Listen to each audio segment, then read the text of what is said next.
Hey guys, tonight we're going somewhere far from cosy beds and flickering candles. We're stepping into a war zone, and not just any war zone. The jungles of Vietnam in the 1960s. A place where the air itself feels like it's trying to drown you.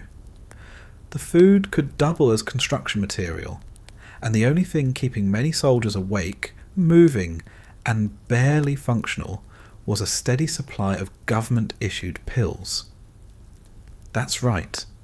Tonight is about what it was really like to be a US soldier in Vietnam while running on amphetamines. Forget the neat uniforms, heroic soundtracks, and triumphant endings you've seen in movies. The truth is messier, louder, sweatier, and wired with a nervous energy that doesn't stop when the sun goes down.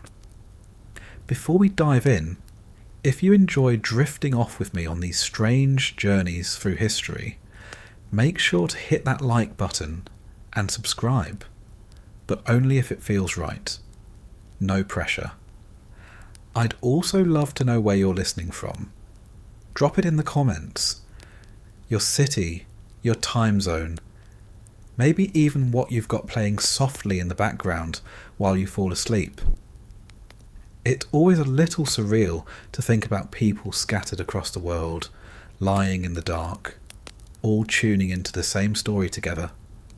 Now get comfortable, adjust your blanket, maybe dim the lights, maybe turn on a small fan to give you that steady background hum that drowns out everything else. And let's settle in, because tonight you're not you. Tonight, you're 19 years old, drafted, shoved into boots that don't fit, and sweating through a uniform that already smells like mildew before breakfast. You've just landed on the other side of the world in a place you've only seen on a map. And you're about to learn that the United States military has an unusual way of keeping you awake. Congratulations, soldier. You've just been handed a little orange pill, and the day is only beginning. You wake up before you mean to, because nobody really chooses when to wake up here. The jungle decides. Sometimes it's the sound of insects buzzing in waves, so loud it feels like they're drilling directly into your skull. Sometimes it's the stench of sweat, mildew, and old gun oil that lingers inside your nostrils like it's taken up a permanent lease. Other times it's the faint, hollow thump of artillery in the distance, a reminder that even in the rare quiet, the war doesn't stop. But most mornings it's the heat, that wet, suffocating heat that crawls under your clothes, seeps into your pores, and glues you to your own skin before the sun has even risen. There's no alarm clock, no gentle music, no smartphone screen glowing in your face, just the shrill whine of mosquitoes dive-bombing your ears and the trickle of sweat running down your ribs. Your hammock or cot is damp, not because you spilled anything, but because everything here is damp. The air is water, the ground is water. Even your clothes feel like they've been soaking overnight in a bucket of lukewarm soup. You reach down, scratch your ankle, and find it swollen and raw from bites. The mosquitoes never miss a chance. They treat your body like an all-you-can-eat buffet, and the cover charge is just existing. You blink into the half-light, where dawn doesn't so much break as creep, sliding through the tangled canopy above you. The sky is still grey, but the jungle is already alive. Frogs croak, birds scream in pitches that sound more like arguments than songs, and somewhere close by, something rustles the undergrowth in a way that reminds you snakes are very real, and some of them are longer than your arm. You wonder if you'll see one today. You hope you won't. The thought of fighting a war while also watching for cobras seems like some kind of cruel 2-for-1 deal nobody signed up for. You shift, and your uniform clings to you. damp with a mix of sweat, rain from last night, and the smell of mildew that never leaves. Everything moulds here. Your socks, your rucksack, even the straps of your rifle. You've been told to keep your weapon clean, spotless even, but the second you wipe it down and oil it, the jungle decides otherwise. The moisture is relentless. Rust creeps across metal like it's alive, like it's just waiting for you to turn your back so it can spread. So, when you wake up, the first thing you smell isn't breakfast, it's gun oil. That acrid chemical tang that sits in the back of your throat, mixed with the stink of sweat-soaked canvas and boots that haven't been dry since you left basic training. You sit up slowly, not because you're lazy, but because the heat makes every movement feel like you're pushing through thick syrup. Your joints ache from another night of tossing on a damp surface that offers about as much comfort as lying on sandbags. 19 years old, but your spine already feels 50. You rub your eyes and realise your hands are sticky with sweat, dirt, and probably a thin layer of bug repellent that hasn't repelled anything. The mosquitoes are still here, happily ignoring science. Someone near you coughs, deep and ragged, a sound you've grown used to but never stopped noticing. In the jungle, everyone coughs. The air is thick with humidity and smoke from last night's smouldering fire, and everyone's lungs are slowly filling with it. You glance over and see your squad mates moving in slow, groggy motions, half awake, half somewhere else entirely. Some are already chewing on stale cigarettes, because why not fill your lungs with even more? A couple mutter curses, swatting at mosquitoes that don't care, and one guy sits silently, staring at nothing, because mornings here don't inspire conversation. They just remind you that yesterday wasn't a dream, and today is probably going to be worse. The smell around you is impossible to describe with just one word. Sweat is in there, of course, sharp and sour, a smell that never leaves your clothes. Gun oil too, clinging to everything you touch. But then there's mildew, jungle rot, and something metallic from the ammunition boxes stacked nearby. Add the faint odour of whatever animal died in the underbrush 3 days ago, and you've got the perfect recipe for a scent no candle company will ever replicate. It's the kind of smell that sinks into your skin and stays there, so when you think about home, about clean sheets and detergent, it feels like remembering another life. You reach for your canteen, unscrew the cap, and take a swallow of water that isn't exactly fresh. It tastes like iodine tablets and faint plastic, with a hint of something swampy. Cold water is a fantasy here. Everything is warm, everything is stale, and you drink it anyway, because dehydration will kill you faster than bad taste. The jungle makes sure you're always thirsty. Your tongue feels like it's coated in dust, even though there's no dust, just wet heat. The bugs never stop. Mosquitoes buzz, ants crawl, and flies seem to appear out of nowhere, drawn to sweat like it's perfume. You slap at your neck, smear one into a red streak, and know it doesn't matter. For every bug you kill, 10 more are already circling. You itch constantly, scratching until your skin burns, wondering how many bites are mosquito, how many are ants, and how many are from things you can't even see. Jungle rot is waiting in every crevice.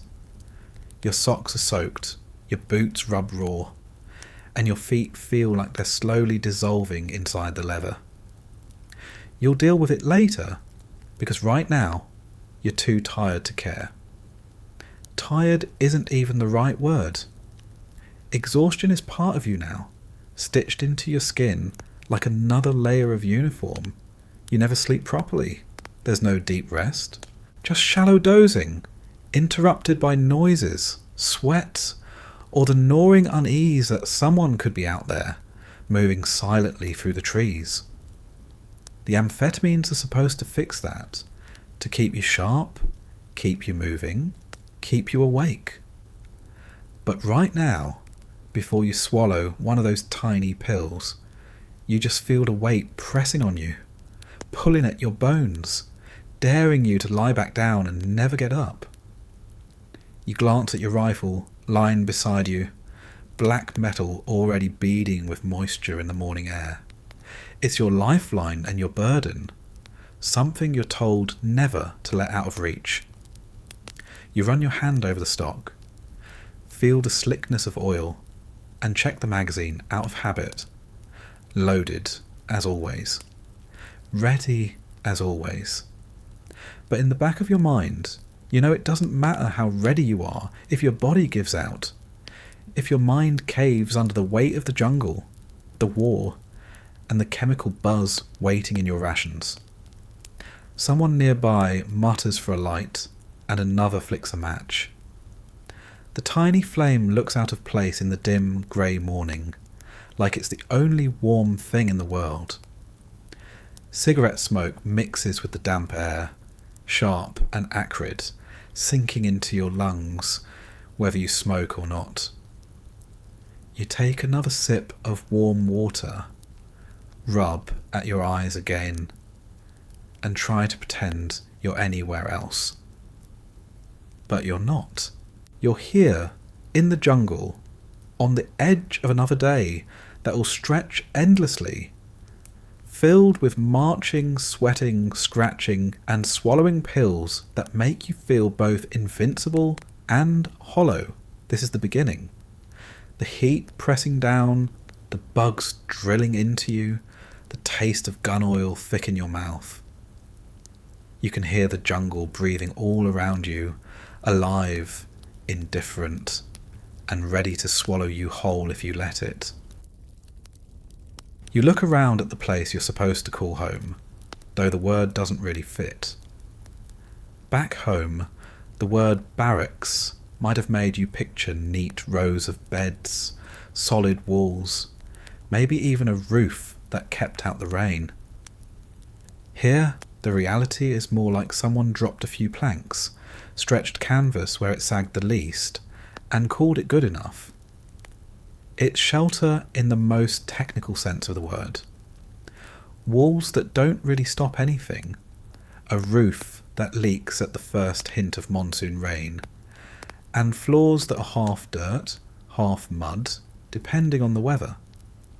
Sometimes the floor crawls too, as ants and other things march straight through like they own the place. Privacy doesn't exist. You and the others are crammed together in this half-built rectangle, every sound, every smell, every twitch of a restless sleeper shared with everyone else.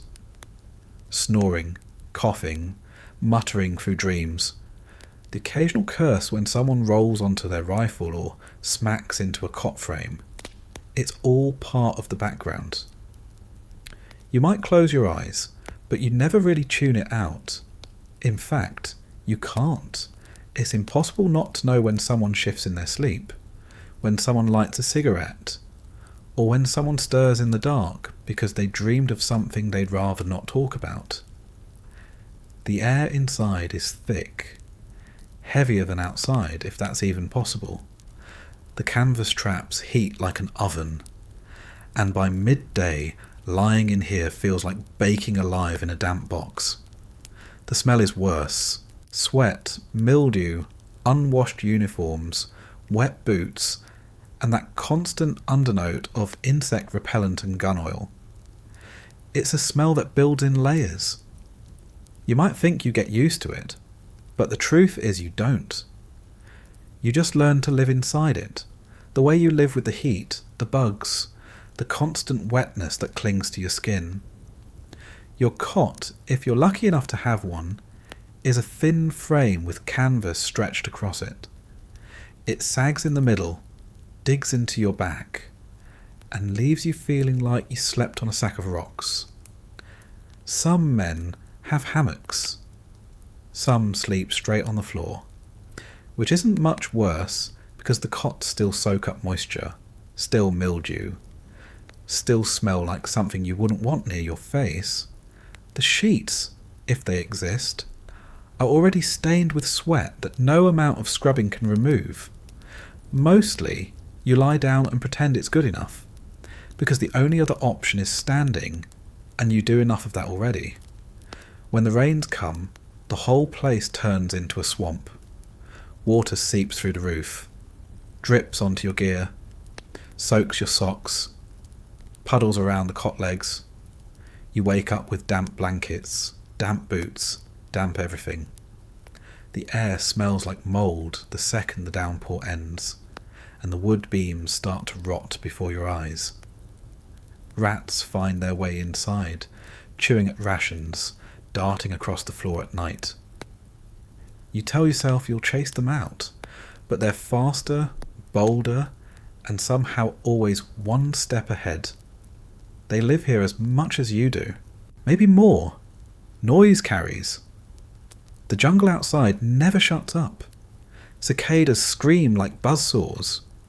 Frogs croak with a low, guttural rhythm that rattles your chest. Occasionally, artillery echoes in the distance, the low thud rolling over the tree line. But inside the barracks, there's a different kind of noise. The restless shifting of bodies, the slap of cards being dealt on a makeshift table, the scrape of someone's knife opening a can of rations, the hiss of a match lighting a cigarette. Sometimes laughter breaks out, sudden and loud, a sharp edge against the thick air. Sometimes it dies just as quickly, leaving only silence that feels heavier than the noise ever did. You look at the walls and realise they don't stop much. Bullets could tear straight through. Shrapnel would shred canvas like paper. And the rain doesn't even ask permission before it pours inside. Calling it a building is generous. It's more of a suggestion.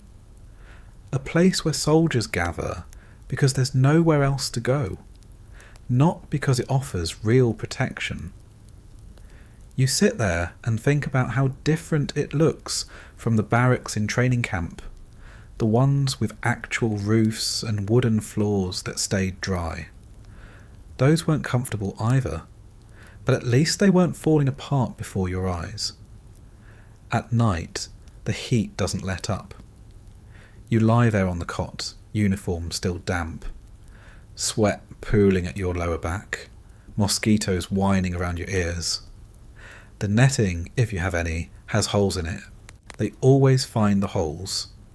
You shift and slap, scratch at bites, and listen to the chorus of other men doing the same thing.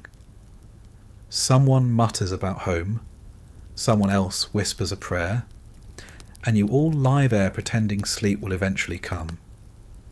It does, in snatches, shallow and broken, and you wake up more tired than when you lay down. You glance at your gear piled by your cot. Rifle, helmet, pack, boots, all lined up because they have to be. Everything smells like mildew, like the jungle has claimed it too. You've been told to keep it dry, keep it clean, keep it ready, but that's a joke out here. The jungle doesn't care about rules. It rots everything. Leather cracks, canvas grows mould, metal rusts. You fight it with oil and constant wiping, but it's never enough. The barracks don't protect your gear any better than they protect you. When the monsoon winds blow through, the canvas walls flap and rattle, groaning like they might rip free altogether. Rain hammers down so loud you can't hear anything else. Thunder cracks overhead, close enough to shake the beams. Water drips on your face as you try to sleep, soaking your blanket until it's useless. You roll to the side, try to find a dry spot, but there isn't one. Everyone curses, everyone shifts, and then you all give up, lying in the wet, waiting for the storm to pass. In the morning the mud comes with it, clinging to boots, cots, everything. You sit up in the half dark, look at the sagging roof, and wonder if this is really what counts as living quarters. But you don't say anything. Nobody does. Complaining doesn't change it, doesn't stop the leaks, doesn't kill the rats, doesn't patch the walls. You just accept it. This is where you live now. A damp, collapsing box in the middle of a jungle that doesn't want you here. And tomorrow, and the day after, you'll still be here, trying to rest in a place that makes resting impossible. Morning means food, or at least something pretending to be food. Back home, you might think of breakfast as eggs sizzling in a pan, toast popping out of a toaster, maybe the smell of coffee drifting across a quiet kitchen. Here, the jungle offers you none of that. The closest thing to a comforting aroma is the faint whiff of instant coffee powder stirred into a canteen cup of lukewarm water. And even that smells more like wet dirt than anything you'd call refreshing. Your meal comes out of a tin can or a waxed cardboard box stamped with blocky military labels that promise nutrition but never taste. Sea rations, they're called. Individual pre-packaged portions of mystery food that have been sitting in storage longer than you've been alive. The packaging looks solid, reassuring almost, but the contents inside are where the disappointment really begins. You dig into a can labelled ham and lima beans and immediately wish you hadn't. The beans are mushy, grey-green and smell faintly of metal, while the ham is more like strips of salty rubber. It fills your stomach, technically, but it doesn't feel like eating. It feels like punishment. Every option is bad in its own special way. There's the infamous turkey loaf, a slab of compressed meat that looks like it was scooped off the factory floor and sealed away for emergencies. There's beef stew, which tastes like someone boiled socks in gravy. And then there are the crackers, the so-called bread substitute, dense squares of flour and salt that could break a tooth if you're not careful. They crumble into dust the second you bite into them, coating your mouth in chalky powder that makes you reach for your canteen just to swallow. You choke down a bite, reach for the packet of instant coffee, and stir it with the edge of a spoon that never quite comes clean. The coffee is always bitter, always gritty, and somehow always lukewarm, even if you just poured boiling water on it. You sip anyway, because the caffeine matters more than the taste. The smell mingles with the scent of damp uniforms and gun oil, filling your nose with a reminder that this is all the luxury you're going to get. Sometimes you get lucky and score a can of fruit cocktail. That's the jackpot. Sweet, syrupy cubes of peach and pear floating in liquid sugar that tastes like civilization. Everyone hovers when someone cracks one open, waiting for a share, hoping for a bite of something that reminds you there's still a world outside the jungle. Most of the time, though, it's beans, stew, and those crackers that taste like drywall. The packaging includes a few extras, a tiny packet of salt, sometimes a stick of gum, maybe a small square of chocolate if the supply gods are merciful. The gum is brittle, the chocolate turns white and chalky in the heat, but you eat it anyway.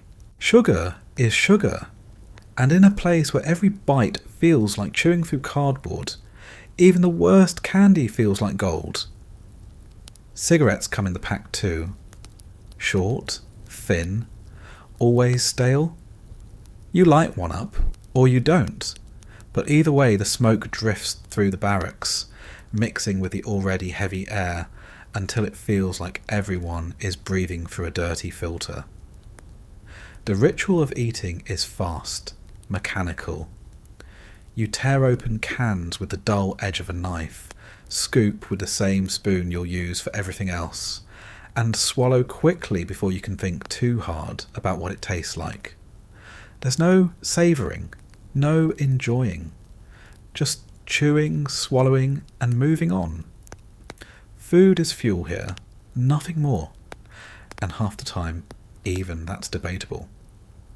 The calories are supposed to keep you going, but the heat burns through them faster than you can put them down.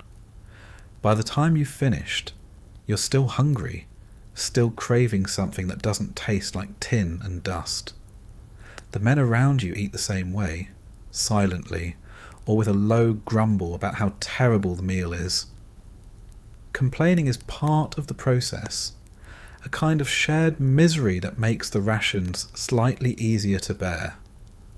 Someone jokes about trading cans, offers to swap ham and eggs for beef and potatoes, and everyone laughs because they all know neither is worth the trouble. It's like swapping pain for boredom. Still, deals happen. Cigarettes get traded, crackers get swapped, and someone always seems to end up with the fruit cocktail while someone else gets stuck with beans. Every now and then, someone tries to get creative. A few dashes of hot sauce smuggled in from home, a sprinkle of instant coffee over chocolate to make a kind of gritty dessert, even mixing 2 cans together to disguise the taste. It rarely works. No matter what you do, the food still tastes like what it is, canned, old, and meant to last forever, not taste good. You sit back after forcing down a few bites, your stomach full but unsatisfied, your tongue coated in the metallic tang of processed meat. You take another sip of the coffee, grimace at the bitterness, and remind yourself this is breakfast.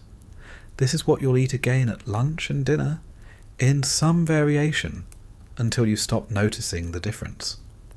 The taste of cardboard, the texture of paste, the smell of tin. It's what fuels the endless marches, the long nights, and the hours spent sweating in the jungle. The jungle outside doesn't care what you ate. The insects keep buzzing, the frogs keep croaking, and the humidity keeps rising. You toss the empty tins into a pile, wipe your spoon on your pant leg, and wonder if you'll ever taste fresh bread again, or bacon sizzling in a pan, or coffee that doesn't come out of a powdered packet. For now, this is all you get. A ration box, a spoon, and the knowledge that you'll be back at it again tomorrow. You pull your uniform on because you don't really have a choice. It's already sticking to you before you finish buttoning it, clinging to your skin like it's been painted on with sweat. The fabric is thick, stiff, and dyed in a shade of green that looks good on paper, but turns dark and blotchy the second it meets the jungle. It's supposed to blend you into the foliage, but it doesn't hide the fact that it feels like wearing a wet tarp in an oven. The shirt is heavy cotton, long-sleeved, designed by someone who clearly never set foot in Vietnam. The air is 90 degrees before the sun has fully risen, the humidity higher than your will to keep moving. And yet here you are buttoning long sleeves that trap heat and hold moisture like a sponge. Your pants aren't any better. Thick, baggy, with pockets stuffed full of gear you can't do without. They sag with the weight, stick to your thighs, and rub until your skin is raw. By mid-morning, you can feel the salt crusting on the fabric, a stiff white map of your body's attempt to survive the climate. Mould finds you faster than the enemy. Within days, the uniform smells like it's been left in a basement for a year. Black spots creep into the folds, damp patches spread where sweat never dries, and the stench follows you no matter how many times you rinse it. Washing doesn't help. There's no laundry, no detergent, just a quick dunk in whatever water you can find. A river, a barrel, sometimes even your helmet if you're desperate. You slosh it around, wring it out, and hang it up to dry, which it never does. Hours later you put it back on still damp, and the cycle starts again. The boots are the real enemy. Leather and canvas laced tight. They were built for durability, not comfort. The problem is that the jungle eats them alive. The wet creeps in from every angle. Rain from above, puddles from below, sweat from inside. Within minutes, your socks are soaked, your toes prune, and the skin between them softens until it peels. Jungle rot sets in, eating away at your feet until every step feels like walking on broken glass. You change socks constantly, not because it fixes the problem, but because it slows the decay. Still, the smell of your boots could knock you out faster than any ambush. Your belt digs into your waist, weighed down with canteens, pouches, and clips of ammunition. Everything rattles when you move, clanking against your hip or smacking your thigh with each step. The gear rubs your skin raw, leaving permanent grooves in your body where straps dig in day after day. Your helmet sits heavy on your head, lined with sweat-stained cloth that soaks through before noon. The chin strap itches, the rim digs into your forehead, and when the rain comes, water runs down the back of your neck like the jungle itself is laughing at you. The smell of the uniform is impossible to escape. It's sweat, mould, gun oil, and insect repellent, baked into the fibres so deeply it feels like part of the fabric itself. You notice it less over time, only because everything else smells the same. The men around you all carry the same scent, a mix of mildew and chemicals, until the whole barracks reeks like one giant, unwashed rag. The jungle doesn't mask it, it amplifies it. The wet heat lifts the smell off your skin, pushes it into the air, and carries it into your nose every time you breathe. You scratch at your arms, your chest, your waist where the fabric rubs and the bugs crawl. Lice and fleas find homes in the seams, biting through layers as if the uniform isn't there. Ants march across your shoulders, mosquitoes pierce through the sleeves, and sometimes leeches wedge themselves inside, sucking until you notice the wet trickle down your leg. You brush them off, curse, and keep moving, because the jungle doesn't pause for your disgust. Some men cut their sleeves short, trying to escape the heat. Others don't bother, because showing more skin only means more bites, more burns, more scars. Either way, the fabric is always against you. It never feels dry, never feels clean, never feels like anything but a punishment handed out by someone who thought standard issue meant designed for suffering. You remember back home when a uniform was crisp, ironed, almost sharp in its neatness. Here it's a crumpled, sagging mess before you even finish breakfast. The collar droops, the buttons strain, the fabric wrinkles into a permanent scowl.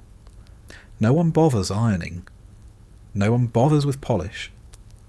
Everything is just survival, and the uniform is part of that, whether it helps or not. By midday, sweat has turned the shirt a darker shade, the fabric heavy enough to cling to your ribs like a second skin.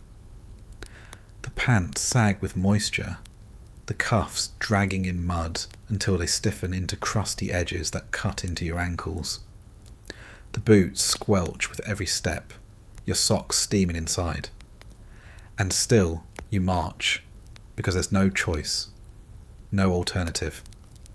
The uniform is what separates you from being naked in a jungle full of bugs, thorns, and eyes watching from the trees. It's protection, barely. It's camouflage, supposedly. But mostly it's another burden in a place already full of them. You shift your rifle on your shoulder, tug at the strap cutting into your collarbone, and scratch at the itch spreading under your sleeve. The jungle hums around you, loud and endless, while the smell of mould rises off your own body like smoke. You wonder how long this uniform will last before it falls apart completely. Seams splitting, boots cracking, fabric rotting away. Probably not long, but replacements are just more of the same. Hot, heavy, and already mouldy before you put them on. You start to notice it after the second day in the jungle, though really it begins the first. The smell of yourself. Back home, you might sweat after mowing the lawn or running drills, but then you'd shower. Here there is no shower. There's no hot water, no soap waiting neatly in a dish, no towel hanging by the rack. There's only the constant wetness of your own body, soaked in sweat, layered with dirt, and sealed under a uniform that never gets truly clean. By the end of the week, the stink has become a permanent part of you, like another layer of skin you can't peel off. The sweat doesn't dry here. In normal heat, sweat cools you, evaporates, gives relief. In Vietnam, it just sits there, sticky and relentless, soaking your shirt, dripping down your spine, pooling behind your knees. You peel off your boots at night, and steam rises from your socks. The odour could peel paint. Your feet are white and soft from staying wet too long, skin peeling in sheets, toenails yellowing from fungus that thrives in the tropical swamp inside your boots. You tell yourself you'll wash them tomorrow, and tomorrow comes, and nothing changes. Water is everywhere, but it's never the right kind. Rivers look fresh until you remember they're full of parasites. Wells, when you find them, taste like rust and chemicals. Rain pours down in sheets, pounding the canvas roof, soaking everything you own, but it's not the kind of rain you wash with. The drops carry dirt from the leaves, insect eggs, the waste of whatever crawled through the canopy last night.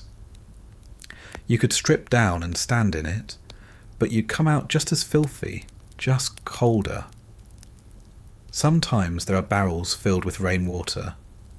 You dunk a rag in, wipe your face, splash your arms, try to trick yourself into thinking you're cleaner. But the rag already stinks of mildew, and the water has a green scum floating on the surface. Mosquito larvae wriggling inside like it's their private swimming pool. You look at it, hesitate, and then use it anyway, because there isn't anything else. Soap is rationed, if it's even around. The bars are small, waxy, and crumble into useless slivers after a few uses.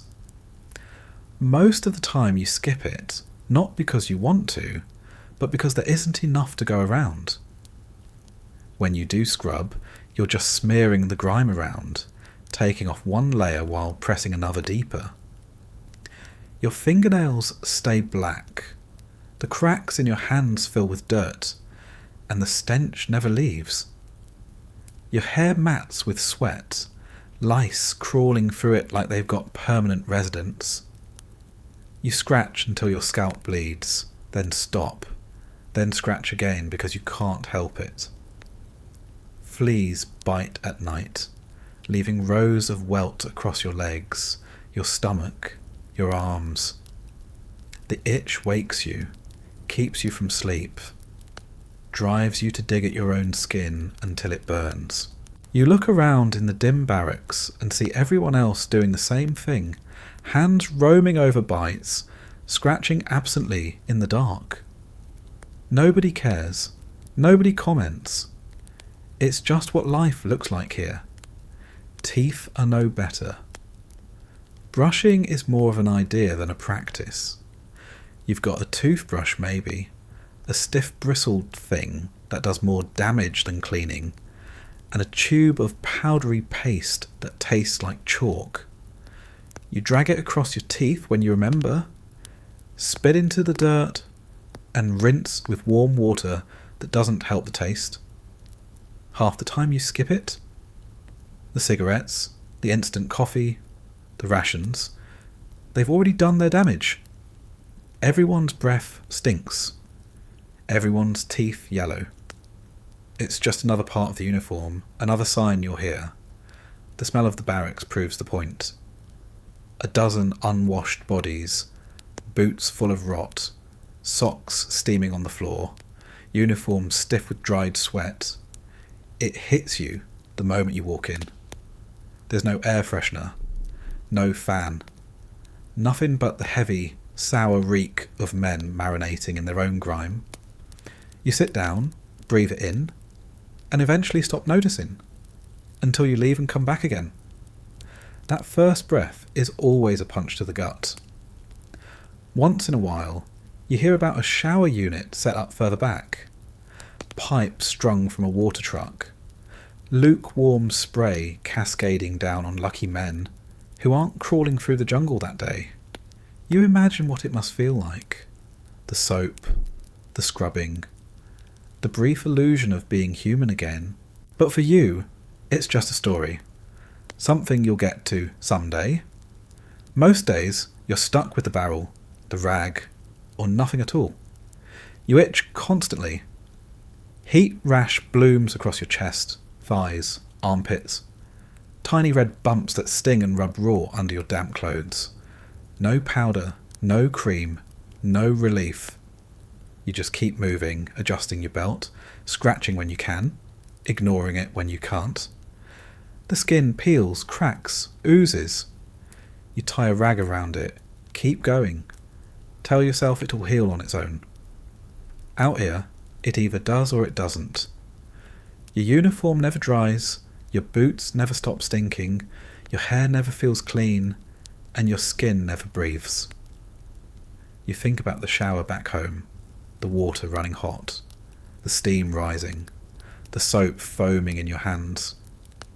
You think about the way it used to rinse the day away, leaving you lighter, fresher, almost new. That memory feels like it belongs to someone else now. Here, you don't get clean. You just try not to get worse. The jungle doesn't forgive filth. It breeds it, multiplies it, thrives on it. And every morning when you wake up sticky and sour, scratching at bites and rashes, you realise there's no escape from it. Not here. Not while you're still in this place where showers don't exist, and water is just another gamble you're forced to take.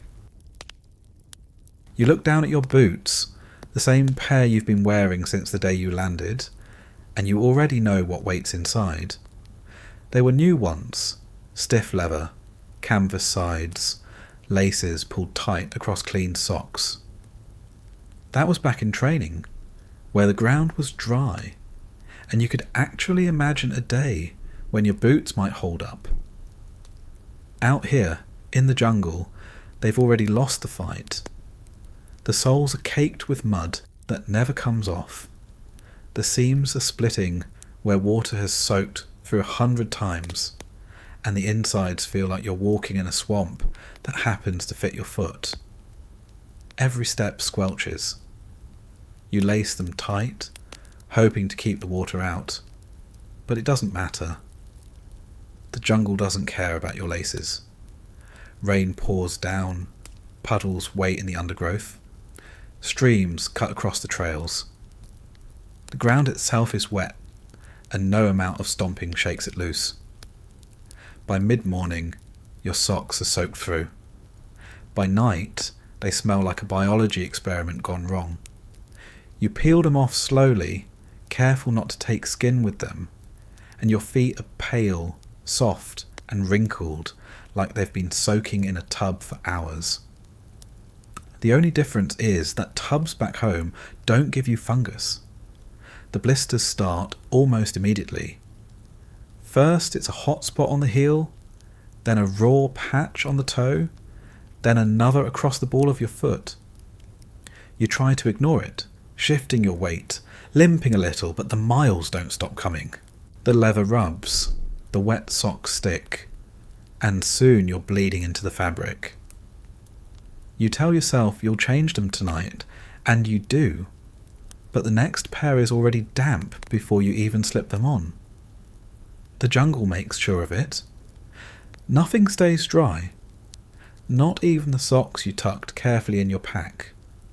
The medics tell you to keep your feet dry, powder them, change socks often. It's a nice idea, but out here it's like telling someone to keep sand out of the desert. You carry extra pairs, stuff them in plastic, hope the bag holds. Sometimes it does. Sometimes it doesn't. When it doesn't, you find yourself sliding into socks already speckled with mould, already starting to stink, and you know you're inviting something worse. Fungus thrives between your toes. It starts as an itch, a low burn that makes you wiggle them inside your boot. By the end of the day, it's fire. The skin peels, cracks, oozes, and the smell is enough to make you gag. It never heals because it never gets a chance. You're always wet, always sweating, always feeding it. Some men joke about their feet rotting off before the enemy even gets a shot at them. Others don't joke at all, staring at their raw, swollen toes like they're already halfway gone. Jungle rot isn't a metaphor, it's real, and it's always waiting. The smallest cut, the tiniest blister, becomes an open invitation. Dirt grinds in, bacteria multiplies, infection spreads. You feel it creeping up your foot, red streaks crawling toward your ankle, throbbing with every step. You smear ointment if you have it, powder if you're lucky, but most of the time you just wrap it, lace the boot back up, and keep walking. Out here, if you stop, you fall behind, and falling behind isn't an option. The boots themselves are heavy, clumsy and stiff, no matter how many miles you've put into them. The leather never really softens, just cracks in places, splits where the stitching pulls loose. They dig into your ankles, rub against your calves, and leave a ring of raw skin that never gets a chance to heal. You try adjusting the laces, tighter, looser, double knots, but nothing makes a difference. By the end of the day, your feet feel like someone's been beating them with a hammer. By the end of the week, you're convinced they've doubled in size, swollen and throbbing with each step. At night, you finally get them off, and the relief lasts about 30 seconds. Then the smell hits. It fills the air, mixes with the mildew of the barracks, and makes everyone groan. You rub your feet, stretch your toes, check for new blisters, and scrape off the thin white layers of fungus that cling between them. Sometimes you find leeches hiding inside your socks, fat and black from feeding on you all day. You pull them off, curse, and flick them into the mud. The bite keeps bleeding long after, staining your last clean pair. Some men stop caring. They sleep with their boots still on, too exhausted to take them off, too afraid of stepping barefoot into the mud or worse. Others treat them like gold, polishing when they can, swapping socks at every chance, lining them up neatly by the cot as if discipline will somehow hold back the jungle. Neither group wins. The jungle always claims the boots. The only question is how long you will last before your feet give out completely. The funny thing is, back home, boots meant strength. Marching in lines, crisp uniforms, spit-shined leather that squeaked on the floor. Here they mean weakness. They're anchors tied to your legs, filled with water, crawling with fungus, eating away at you with every step. You glance down at them in the half-light, laces frayed, seams splitting, soles slick with mud, and you wonder how many more days your feet can take. Probably more than you want. The first thing you hear, before the jungle fully wakes up, is the rattle of bottles. Small brown containers, military issue, passed around like it's no big deal. They look harmless enough. Plain labels, screw tops, nothing dramatic. But inside are the little helpers, the pills that keep everyone standing when their bodies would rather collapse. Benzedrine, dexedrine, uppers with names that sound like medicine, but feel more like fuel poured into an engine already running too hot. You sit on your cot, rubbing the ache out of your feet, and one of the guys shakes a pill into his hand. He pops it dry, no water, like it's candy, and smirks. Another chases his with a swallow of lukewarm coffee, grimacing at the taste but already perking up. The supply is steady, handed out with rations, tucked into packs, slipped into pockets like it's just another piece of gear. Officially, they're meant for alertness. Unofficially, they're what's keeping half the platoon from shutting down.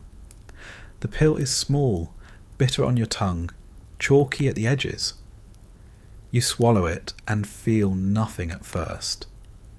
Just another piece of the routine, another thing to choke down like the rations. But within an hour, you're buzzing. Your heart kicks harder, faster, like someone turned up the volume inside your chest. The fog of exhaustion starts to thin. The aches in your muscles dull to background noise, and your eyes sharpen. You can see every bead of sweat on your arm, hear every mosquito whine, feel every twitch in the fabric of your uniform. It's clarity, but the kind that feels dangerous, like you're standing too close to a live wire. Some guys love it.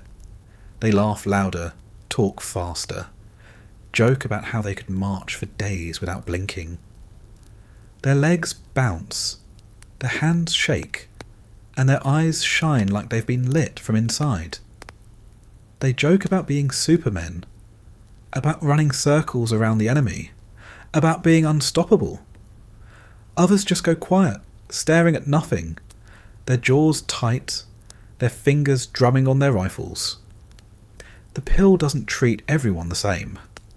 For some, it's just more fuel. For others, it's a crack in the dam that lets the fear rush through. You march out into the heat, the pill already burning through your system, and suddenly the weight of the gear feels lighter. The boots still squelch, the uniform still clings, but you move anyway, faster, steadier, almost mechanical. You don't think about the blisters. You don't think about the ache in your back. You just go. That's the point. The pill doesn't make things better. It just makes them tolerable, strips away the hesitation, pushes you forward whether you want to move or not. The officers don't talk about it much, but they don't stop it either. The pills keep men awake on patrol, keep eyes open through night watch, keep rifles steady when exhaustion should have won. In a place where sleep is broken, food is tasteless, and the jungle never stops pressing in, the pills are a shortcut. You're 19, maybe 20, and your body isn't built for this kind of endless grind. But with a pill, you can pretend it is. The come down is always waiting. You know it even as the buzz sets in. Even as you feel sharper, faster, more alive. The crash will come later. Shaking hands, a pounding skull, a hollow pit in your stomach that rations can't fill. Sleep that doesn't come even when you're exhausted. Eyes wide open in the dark, while your mind runs laps around itself. But that's later. Right now, you just march.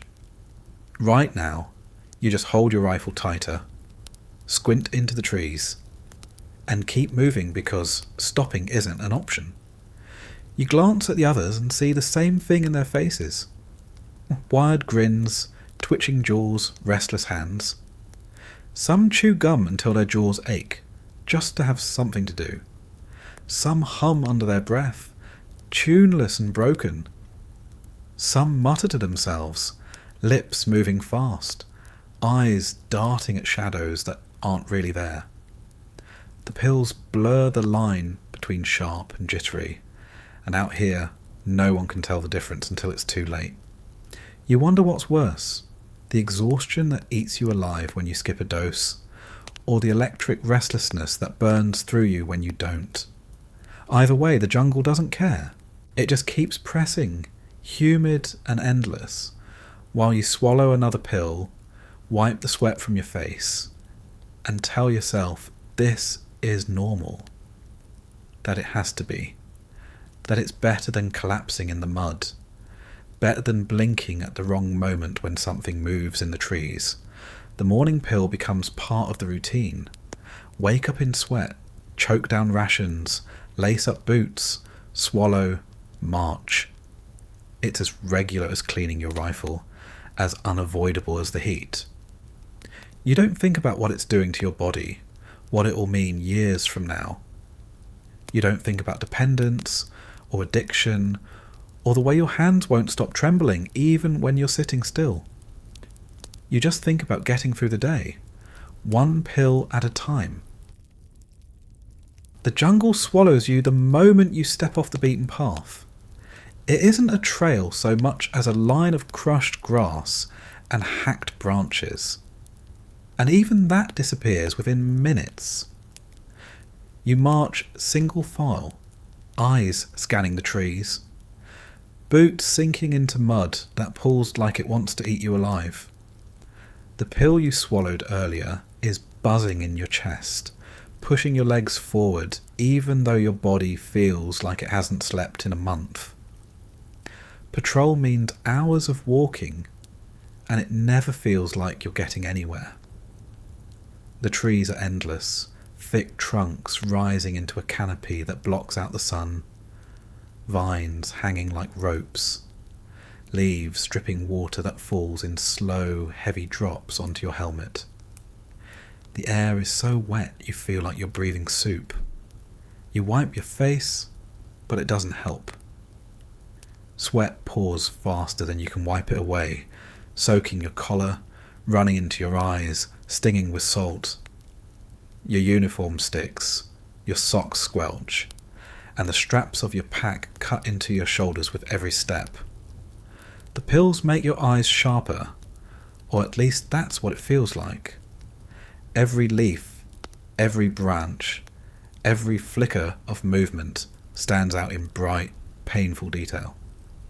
You're hyper-focused, your ears tuned to the crackle of twigs under boots, the buzz of insects, the distant thump of artillery that seems to echo forever. Sometimes it's too much. A branch sways, and your heart slams into your ribs. A bird screeches, and your finger twitches on the trigger. The pill doesn't calm you, it just makes sure you don't blink when something does happen. You march until the line between exhaustion and adrenaline blurs. Your legs keep moving, but your mind drifts. One moment you're counting steps, the next you're staring at the back of the helmet in front of you, hypnotized by the sway. The amphetamines push you forward, but they can't erase the fact that you haven't really slept in days. Sleep here is shallow, broken, stolen in fragments when you're not on watch. Your body aches for it, but the pill overrides the craving. You feel awake, but hollow, like your brain is working 2 beats ahead of your body. The jungle doesn't give you silence. It gives you a wall of noise that never stops. Cicadas scream like saw blades, frogs croak deep and low, birds shriek in tones that sound almost human. You try to tune it out, but the pill makes every sound stand out, sharper, louder, impossible to ignore. It's not just noise anymore. It's threat. You hear a crack in the underbrush and freeze, breath caught, rifle raised, heart racing so hard you're sure it'll give you away. Most of the time, it's nothing. Sometimes it isn't. You never know which until it's too late. The march drags on, and the weight of your gear feels heavier with each step. The rifle digs into your shoulder. The pack shifts with every stumble. The helmet slides down your sweaty forehead. You adjust again and again until your skin is rubbed raw under the straps. Your legs are on fire. Your back aches. Your feet throb with blisters that burst and bleed inside your socks. You don't stop. Stopping isn't an option. You keep moving because everyone else is moving, and because the pill tells your legs they can. The men around you look the same, eyes wide, jaws tight, sweat pouring off them in rivers. Some chew gum furiously, jaws clenching in rhythm with each step, trying to bleed off the nervous energy. Some mutter under their breath, repeating words like a mantra. Others just stare ahead, faces blank, bodies running on autopilot. Nobody talks much. Conversation wastes breath, and breath is something you need just to keep up with the pace. Sometimes you lose track of time completely. Minutes stretch into hours, hours into days. The pill keeps you alert, but scrambles the clock inside your head. You could swear you've been marching for 10 hours, but it's only been 3. Or maybe you think it's only been an hour when it's been 6. The jungle doesn't care about your watch. It's the same no matter the time. Green, wet, endless. The paranoia creeps in slowly. At first, it's just a flicker at the edge of your vision. A shadow between trees, a rustle too close to ignore. Then it's constant. You're sure you see figures moving. Sure you hear whispers under the buzz of insects. Sure the jungle itself is alive and watching you. The pill amplifies it, sharpens every sound, every movement, until you can't tell if it's real or just your nerves fraying. You grip your rifle tighter, finger brushing the trigger guard, and force yourself to keep marching. You think about home sometimes, about walking down a street or lying in a bed where the air is still, where you can breathe without tasting mould. But the thought doesn't stick. The pill won't let you drift too far.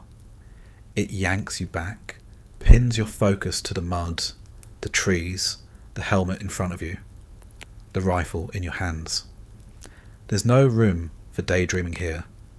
Just step after step after step, until your legs are machines, until your mind is buzzing, until you forget what it feels like to be still. By the time the patrol ends, you don't feel relief. You feel more hollow than before, buzzing inside and trembling outside, like your body is one big twitch that never stops.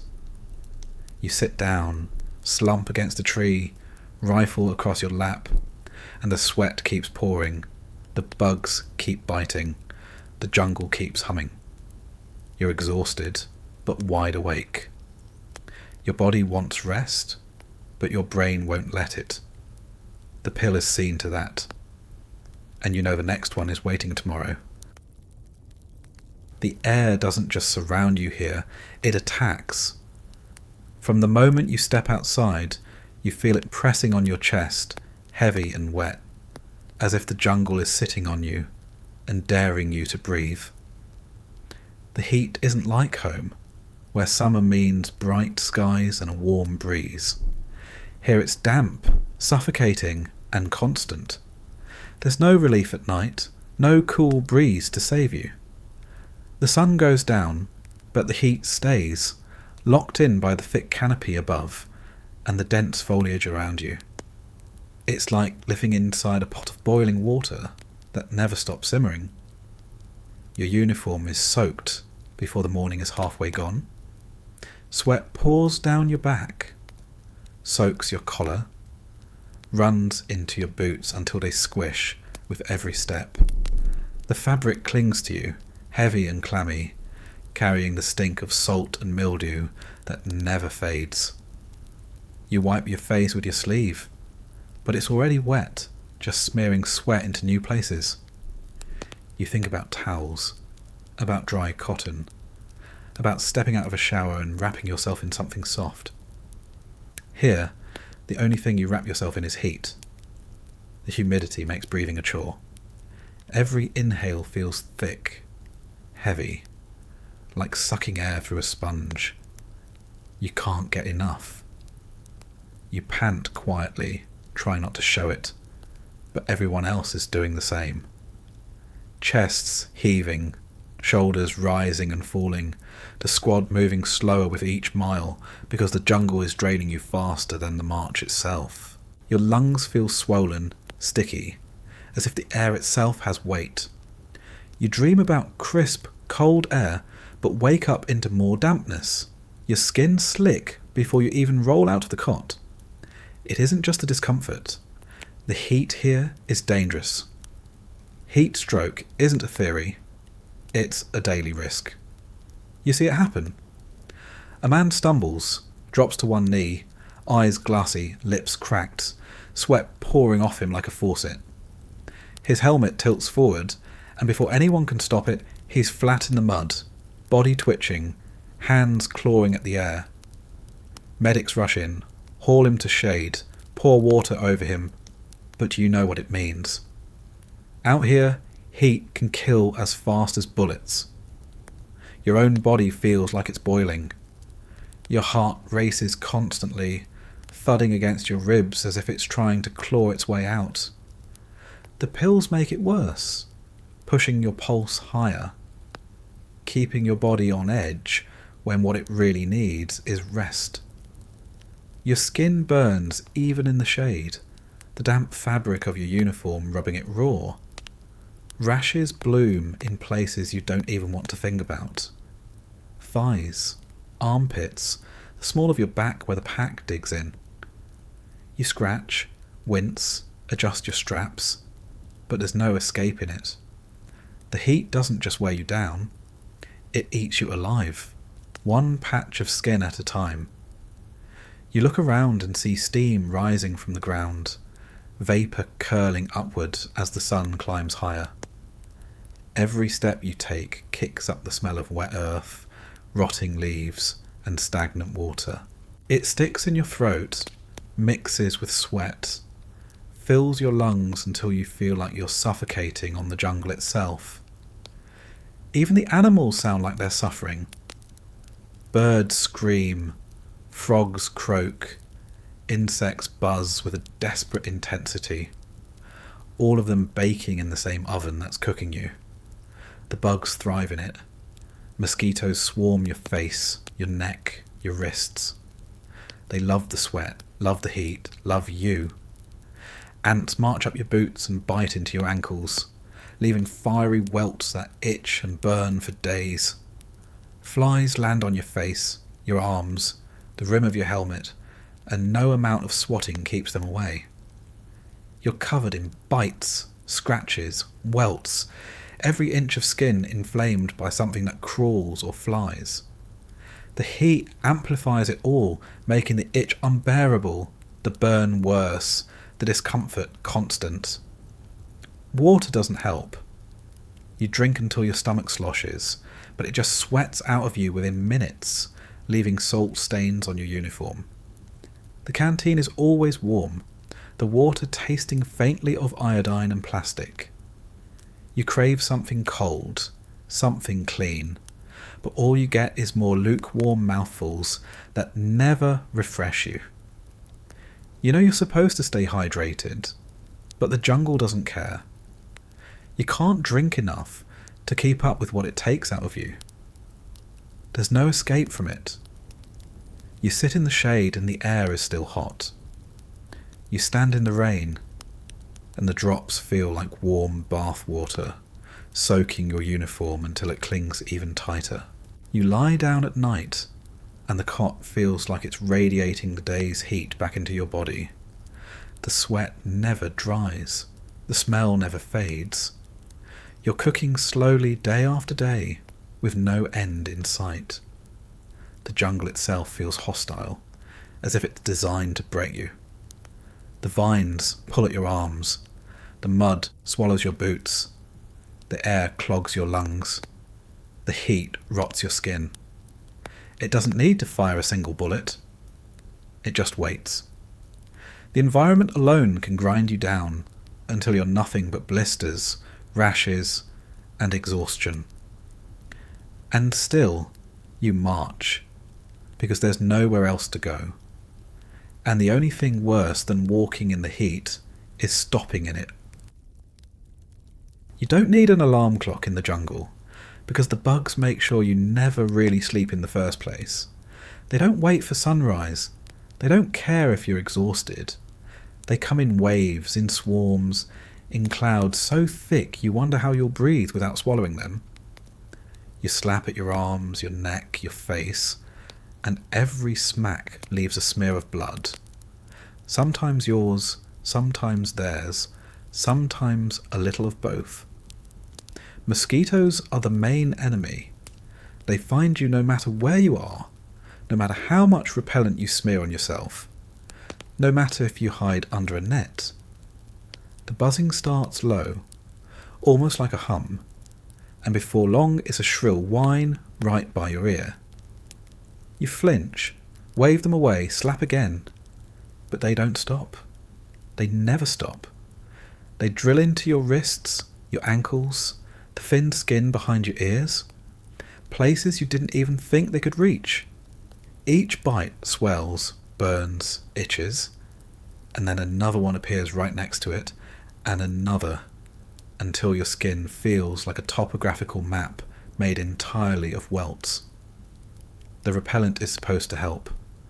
Thick, oily cream that stinks like chemicals, spreading across your skin in a greasy layer. You rub it on and hope for relief, but the mosquitoes treat it like seasoning. They land anyway, crawl through it, pierce your skin, and leave behind welts that ooze if you scratch too hard. By the end of the day, you smell like a mix of sweat, mildew, gun oil, and whatever toxic concoction the army promised would keep bugs away. It doesn't. Then there are the ants. They march in lines that never seem to end, black rivers flowing across the ground, up trees, through your pack if you leave it unattended for even a minute. They bite without hesitation, sharp, burning nips that make you curse and swat at your skin until you find the tiny invaders crawling everywhere. Sometimes they swarm while you're sleeping, crawling into your boots, your helmet, your uniform. You wake up to the sensation of tiny legs racing across your stomach, your chest, your scalp, and by the time you realise what's happening, they're already biting in unison, turning your skin into a battlefield. Leeches are worse. They wait in the mud, in puddles, in the grass that brushes your legs as you march. They cling silently, slimy little worms that slide up your boots and into your socks before you notice. They don't hurt at first. That's the trick. They numb the skin, latch on, and start feeding until you feel a wet trickle down your calf. By then, they're fat, swollen with your blood, dangling obscenely from your teg like some grotesque decoration. You rip them off, sometimes burning them with a cigarette, or sprinkling salt if you've got it, and the wound keeps bleeding long after. Your socks are stained red by nightfall, and you know they'll be worse by morning. Spiders the size of your hand crawl out of boots left on the floor, hairy legs tapping against the canvas, as if daring you to put them back on. Some hang in webs stretched across the path, thick silk ropes that smack you in the face when you least expect it. You flail, curse, rip at your helmet, convinced the spider is on you even when it isn't. Sometimes it is. The others laugh, but they're laughing at themselves too, because they know it'll be their turn next. Scorpions scuttle under cots, hiding in boots, waiting under packs. The sting is sharp, searing, and leaves you limping for days. Snakes aren't constant, but they're always possible, and the possibility is enough. You hear stories of cobras sliding silently through the brush, of bamboo vipers blending so perfectly into the green that you don't see them until you step too close. Every rustle in the leaves is a reminder that the jungle has teeth, claws, venom, and it doesn't care if you're already fighting a war. Rats thrive too. They dart across the barracks at night, chewing through rations, leaving droppings in your gear. You wake to the sound of their claws on canvas, their squeaks in the dark, and sometimes the soft pressure of one scurrying across your chest before it leaps to the floor. You swat, curse, and sit up, but by then it's gone, melted into the shadows where dozens more are waiting. Even the smallest creatures feel relentless. Tiny gnats fly into your eyes, up your nose, into your mouth. Termites chew through wooden beams until the barracks groans under their weight. Beetles the size of coins land on your arms, your neck, clinging stubbornly as you try to brush them off. You can't escape them. The jungle is alive with things that crawl, sting, and feed, and you're just another warm body in their territory. Sleep doesn't protect you. If anything, it makes you more vulnerable. You lie there in the dark, half dozing, and feel something tickle across your arm. You freeze, hoping it's nothing, but then it moves again. A roach, a beetle, a spider, you never know until it's too late. You flick it off, roll over, try to settle, but the sensation lingers. Phantom crawls across your skin that keep you twitching until morning. Nobody sleeps soundly here. The bugs don't allow it. You think you'll get used to it, but you don't. You just adapt. You shake out your boots before putting them on. You tie your pant legs tight to keep the leeches out. You smear on the repellent, even though it doesn't work. You swat, scratch, curse, and march on, covered in bites and welts. Your skin a living map of the jungle's constant assault. It becomes part of the routine, just like the heat, the rations, the pills. You don't stop noticing. You just stop expecting it to get better. And as you sit there at night, scratching at your ankles, listening to the squeak of rats in the dark, and the buzz of mosquitoes by your ear, you realise the truth. The war isn't just against other men, it's against everything that crawls, slithers and flies in this place. The creatures never leave you alone. They're part of the jungle. And for as long as you're here, they're part of you too. You don't realise how much the jungle smells until you stop moving for a moment and breathe it in. Back home, air was just air. Maybe fresh cut grass in the summer, maybe gasoline on the street, maybe your mum's cooking drifting through the kitchen. Here, the air is its own presence. Thick, wet and heavy with layers of scent that never fade, no matter how much you try to ignore them. Every breath you take drags it deeper into your lungs. And once it's in, it lingers.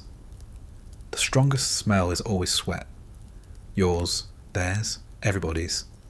It soaks into uniforms, cots, boots, and packs until the whole place reeks like a locker room that never got cleaned. The humidity keeps it alive, prevents it from drying, turns it sour and sharp. You sit next to someone and it's impossible not to notice. His shirt reeks, his helmet strap stinks of salt and grime, his socks could knock you out if he takes his boots off. You know you smell just as bad, maybe worse, but you stop caring. There's no clean here.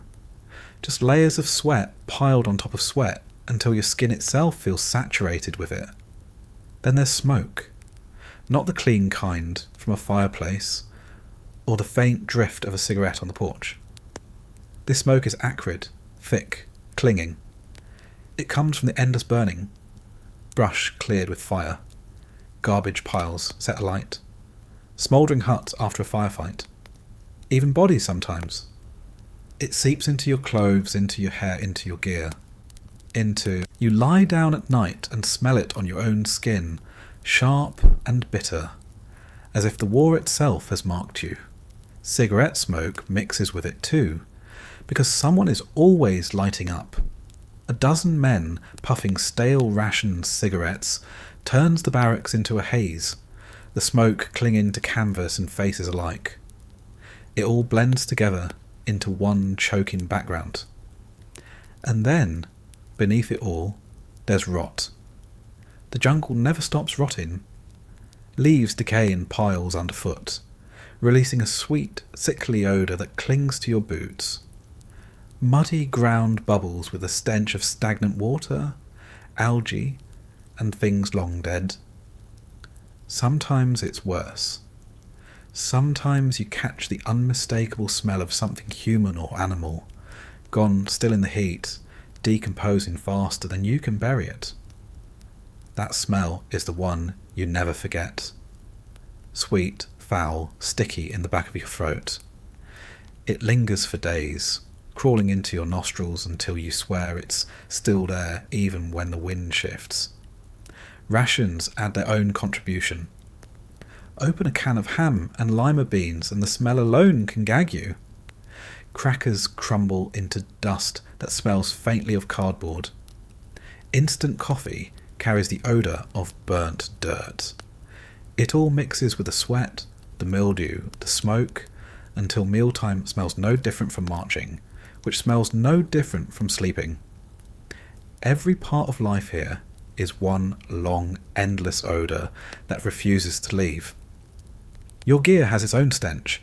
Gun oil burns in your nose, sharp and metallic, seeping into your fingers so deeply that no amount of scrubbing removes it.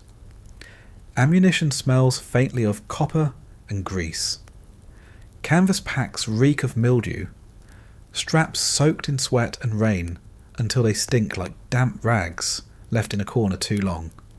You lift your rifle, and even that has a smell. Oil, sweat, and the faint tang of powder from the last time it fired. Sometimes you think you'll get used to it, that your brain will block it out the way it does background noise. But it doesn't. Instead, it becomes part of you. You carry the smell everywhere.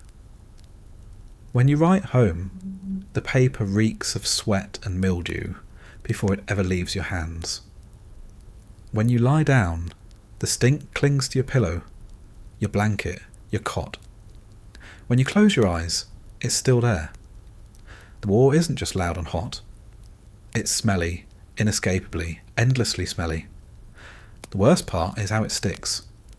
Weeks, months later, men swear they can still smell it.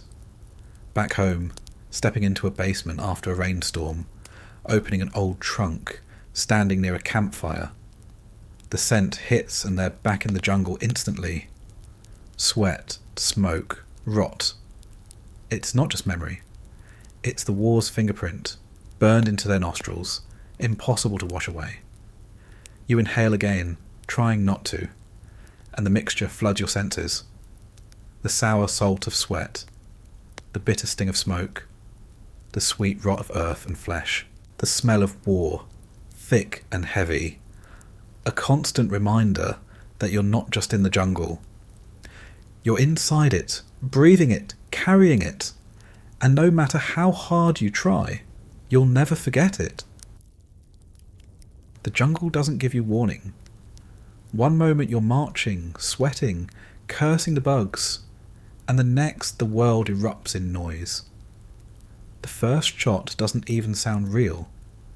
It cracks through the air, sharp and fast, and your body reacts before your mind does.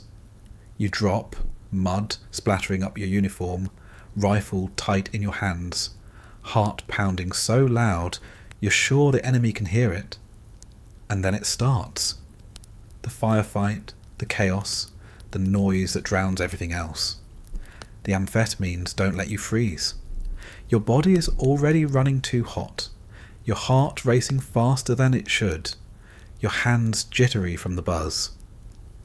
When the shooting starts, it doesn't just push you into action, it slams you forward, makes every sense feel like it's been turned up past the limit. The gunfire is deafening, each crack echoing through your skull like it's being fired right next to your ear. The jungle swallows the sound and throws it back at you, ricocheting until it feels like it's coming from every direction at once. You squeeze the trigger, the recoil slamming into your shoulder, and for a moment you think you're in control. But your hands are shaking, your jaw is clenched, and your breath is coming in short, ragged bursts. The pill keeps you awake, keeps you focused, but it also makes the rifle feel like it's an extension of your heartbeat, twitching, jerking, rattling in your grip. You're firing because everyone else is firing, because the enemy is somewhere out there in the green, because hesitation isn't an option. The jungle itself becomes the enemy. Every branch looks like a figure moving. Every shadow hides a rifle barrel. You see flashes of movement, bursts of muzzle fire, but they vanish just as fast. The amphetamines sharpen your eyes, but blur your judgment. You're not sure if you're seeing enemy soldiers, or just leaves shifting in the wind. You fire anyway. Everyone fires anyway. The noise becomes constant, rifles rattling, machine guns hammering, explosions thumping in the distance. Your ears ring, your head spins, but your body keeps going, wired and frantic. Your mouth is dry, tongue sticking to the roof, and no amount of canteen water cuts it. The taste of metal fills your mouth, coppery and sharp, like you've been chewing on coins. You realise it's blood where you bit your own tongue without noticing. Your jaw aches from clenching, your teeth grinding until they feel like they'll crack. The pill makes your muscles vibrate, every nerve firing at once, every sense screaming for attention. You're hyper-alert and half-blind at the same time, trapped in a haze of noise and adrenaline.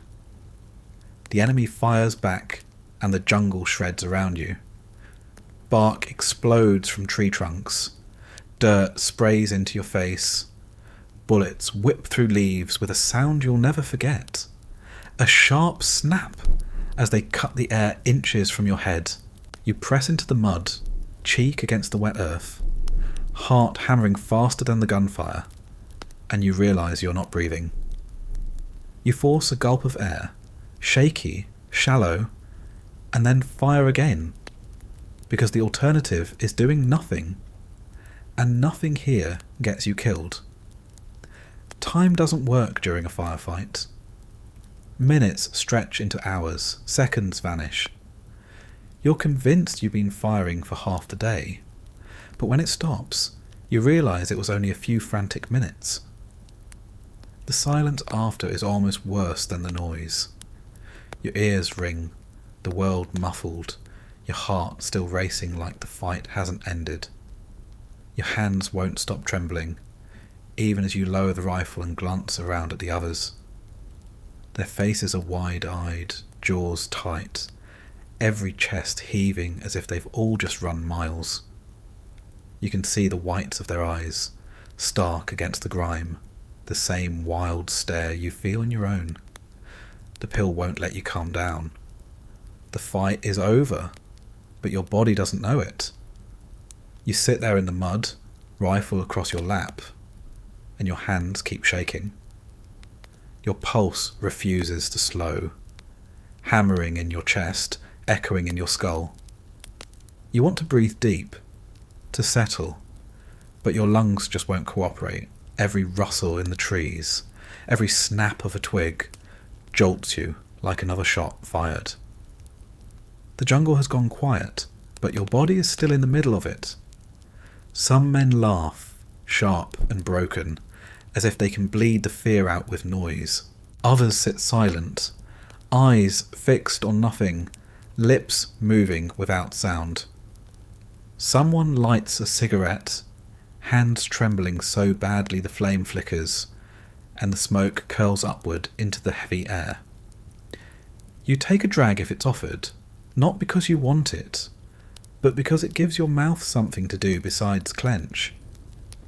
The taste is harsh, the smoke mixing with the stink of gunpowder still hanging in the air, but it's better than nothing. You look at your rifle, blackened with soot, barrel hot, and wonder how much of what you fired actually hit anything. Probably none. Maybe everything. You'll never know. Out here, firefights are bursts of chaos, explosions of noise and fear, where the line between reality and panic blurs completely. You tell yourself you stayed sharp, that the pill kept you alive, but deep down you know it's just denial. The speed keeps your body moving, but it doesn't make you brave. It just makes you twitch faster, shoot sooner, survive another day by chance. The quiet doesn't last long. The jungle never stays still. Somewhere in the distance, another shot cracks. Another echo rolls. You glance at the others. Heart still racing. Hands still shaking, and you know it'll start again. The war doesn't wait for your body to catch up. And the pills don't let you slow down, even when you desperately need to. Mealtime doesn't feel like mealtime anymore. It feels like another chore on the long list of chores you didn't sign up for. You don't sit down to eat so much as you hunker in the mud, pry open cans, and shovel something into your mouth because you know you need the calories. Taste doesn't enter the equation. Flavour is a memory. Hunger itself feels confused, caught between exhaustion, the jitter of pills, and the heavy heat that makes food less appealing than it should be. The boxes arrive, stamped in block letters, sea rations, sealed like they contain something precious. Inside are cans of mystery meals with labels you already know by heart. Ham and lima beans, beef and potatoes, spaghetti with meat sauce. The kind of food that sounds like it should comfort you, but somehow gets lost in translation between the factory and the field. You wedge your knife under a lid, pop it open, and are greeted by the familiar metallic smell. The contents slide out with a wet plop, a pile of grey-green paste shaped vaguely like the words on the label. You stare at it, poke it with a spoon, and then force it down. Not because you want to, but because the jungle doesn't care if you're picky. The crackers are worse.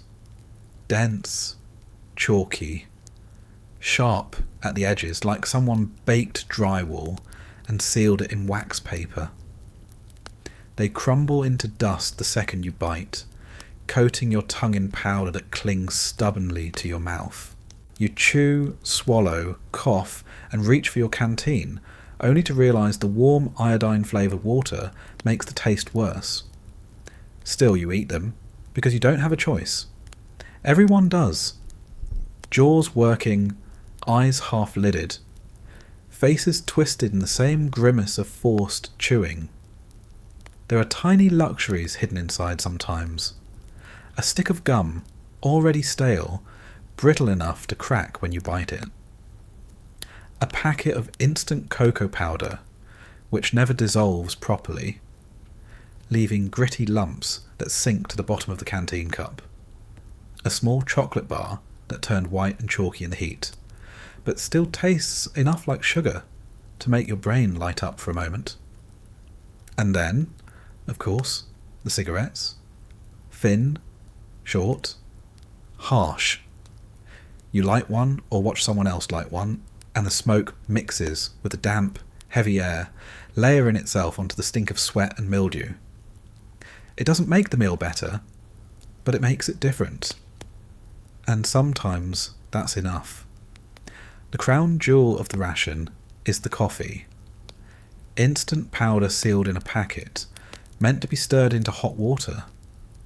Hot water is a luxury you rarely have, so most of the time you dump it straight into lukewarm canteen water, swirl it with the butt of your spoon, and swallow the gritty result. It's bitter enough to make your eyes water, strong enough to scrape the lining of your throat, and hot or cold, it always tastes like mud laced with battery acid. Still, you drink it because caffeine is the one thing that cuts through the fog, the one thing that makes the long march ahead seem possible.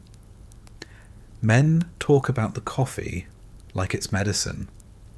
Some double the packets, swallowing sludge that looks like tar, shivering with the jolt of energy that follows. Others nurse it slow, savouring the faint illusion of normalcy it brings. A few joke that it's strong enough to melt holes in the canteen cup, and they're not far off. The stuff strips your tongue raw, leaves your stomach in knots, and somehow you crave it anyway. Without it, the day feels impossible. With it, the day feels unbearable but faster. Trading becomes its own economy. Someone offers fruit cocktail for cigarettes. Someone else barters 2 packets of cocoa for 1 precious can of spaghetti. The fruit cocktail is gold. Soft cubes of peach and pear swimming in syrup so sweet it makes you forget for 5 seconds that you're in a jungle. The unlucky ones get stuck with ham and lima beans, and the complaint echo across the barracks every time. No one wants them, but everyone ends up with them eventually. You choke them down, grimacing at the sour tang, and wonder how something could taste both salty and rotten at the same time. You don't eat fast because you enjoy it.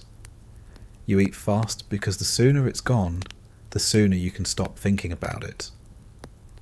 Cans get tossed into a pile, spoons wiped on uniforms already stiff with grime, cigarettes lit, coffee sipped, then everyone sits for a while, leaning against packs, staring into space. The food fills your stomach, but doesn't bring comfort. It's fuel, that's all, and half the time it burns through you before you're done swallowing. Sometimes you wonder what normal food would taste like again. Fresh bread, cold milk, meat that didn't come out of a can. The thought doesn't last long, because it only makes the grey paste in front of you harder to stomach. Better not to think about it. Better to chew, swallow, light a cigarette, and get back to work. Because in this place, food isn't pleasure. Food is survival, and survival doesn't care how it tastes. You sit with a sheet of paper balanced on your knee, pen clutched in a hand that won't stop trembling. The amphetamines don't care that you're trying to write. They buzz through your veins, set your fingers jittering, make your jaw clench until the muscles ache. You press the pen down too hard, the tip digs into the paper, and the letters come out jagged, uneven. You stop, breathe, try again. It doesn't help. The words don't want to line up. They run ahead of you, pile on top of each other, the same way your thoughts do when the pill is still coursing through your system. The paper is already damp before you begin. The jungle air soaks everything. Letters, envelopes, the ink itself. Sweat drips off your arm, smearing the words before they're finished. You dab at it with the edge of your sleeve, only to leave behind a bigger stain, the smell of mildew pressing up from the cloth. You stare at the mess, curse under your breath, and keep writing anyway. The letter doesn't need to be pretty.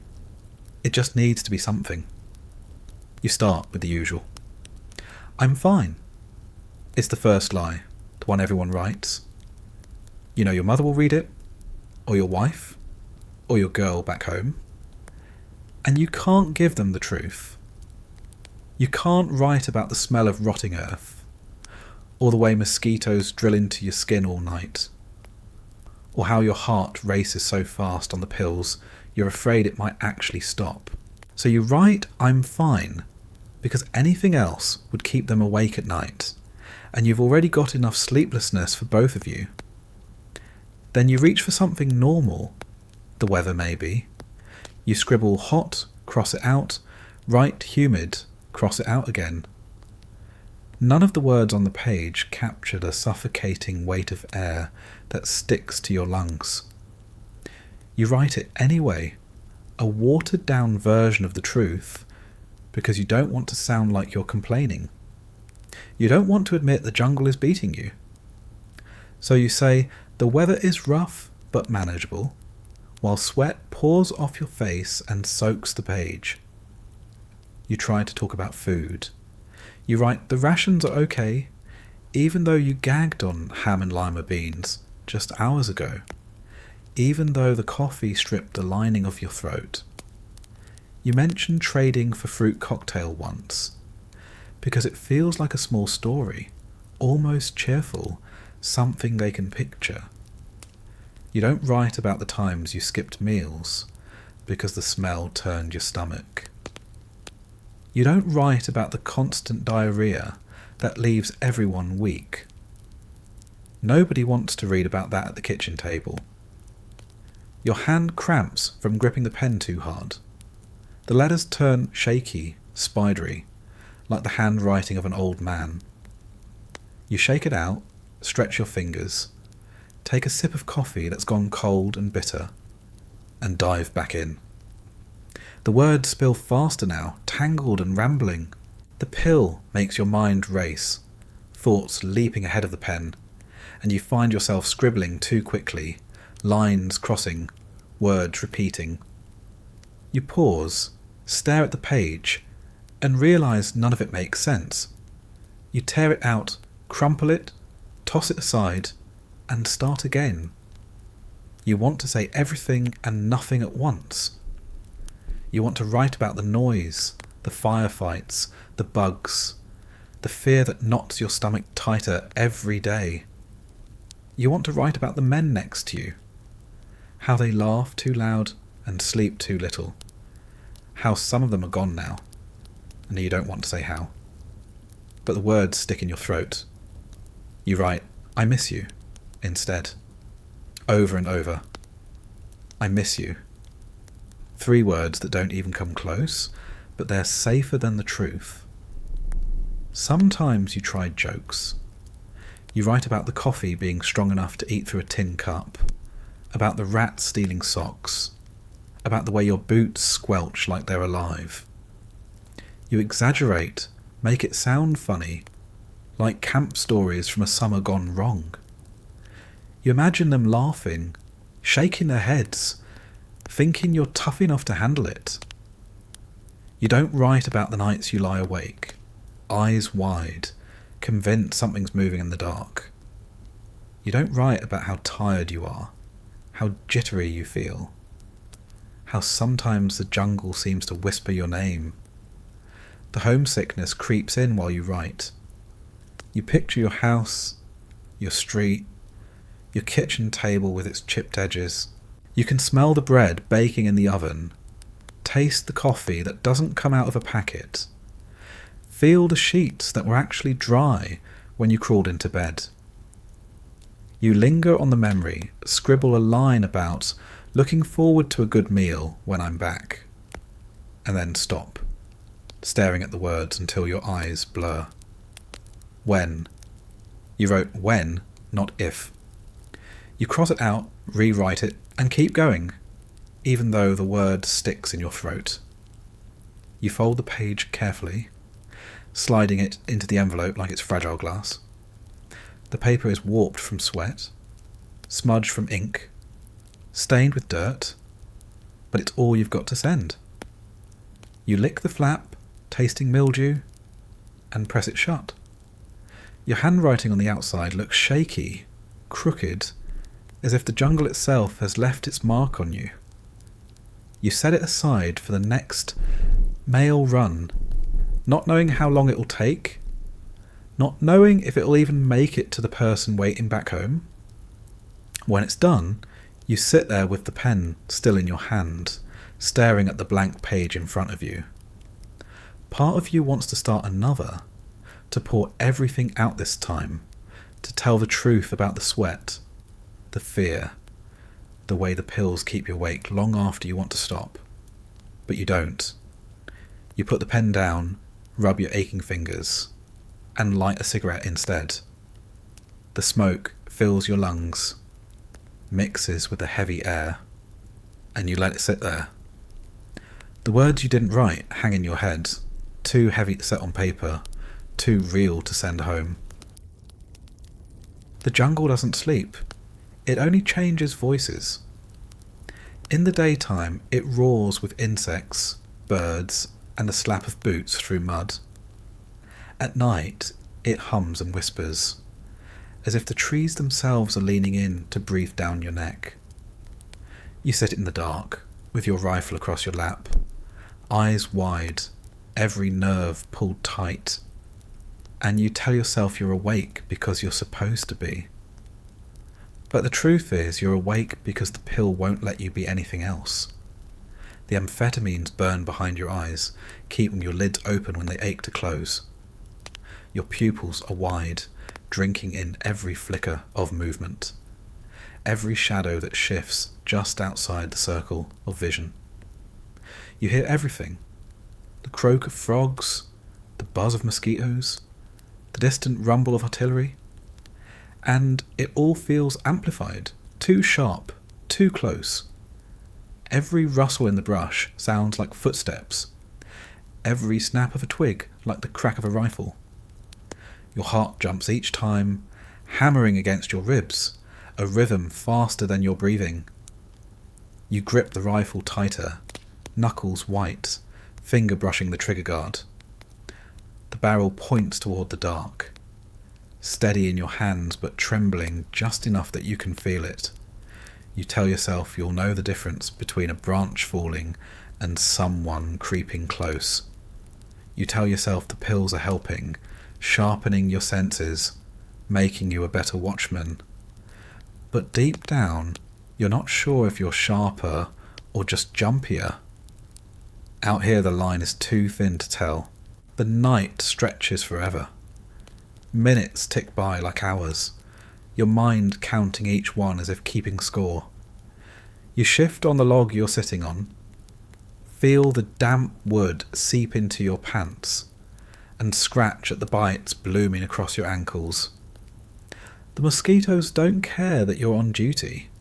They buzz your ears, land on your wrists, pierce the skin of your neck. You swat, curse under your breath, and then freeze, convinced the sound carried too far. You hold your breath, listen hard, and hear only the jungle whispering back. Some men talk quietly during watch, low voices in the dark to keep themselves steady. Others stay silent, staring into the void with eyes too wide, jaws clenched. You fall somewhere in between, thoughts racing too fast to hold still, words stuck in your throat, energy buzzing in your limbs with nowhere to go. You tap your foot, chew on gum until your jaw aches, shift your rifle from hand to hand just to bleed off the restlessness. But nothing really helps. The pill keeps you awake, but it doesn't keep you calm. Your body begs for sleep. Muscles ache, eyelids droop, your spine slumps forward despite yourself. You know you won't get real rest even if you weren't on duty, but your body craves it anyway, pulling at you like gravity. The pill fights back, sparking jolts of false energy, yanking your eyes open, sending your thoughts racing down paths you don't want to follow. You think about home, about firefights, about the shapes you think you saw in the trees earlier. You circle those thoughts until they tighten into knots, leaving you twitching on the log, gripping your rifle like it's the only thing keeping you tethered. The darkness plays tricks. You stare at the tree line, and it stares back. Shadows shift, branches sway, and you swear you see figures moving just out of reach. You blink, shake your head, squint harder, but the shapes don't go away. Sometimes you raise the rifle, finger tight on the trigger, convinced someone's out there. Sometimes you're right. Sometimes you're not. The pill doesn't let you relax enough to tell the difference. It just keeps you wired, jittering at every whisper, every gust of wind, every rustle of leaves that might mean nothing or might mean everything. The hours drag like years. You glance at your watch, see the minute hand creep forward, and swear it hasn't moved in an eternity. You check again, and it's barely shifted. Time doesn't flow at night.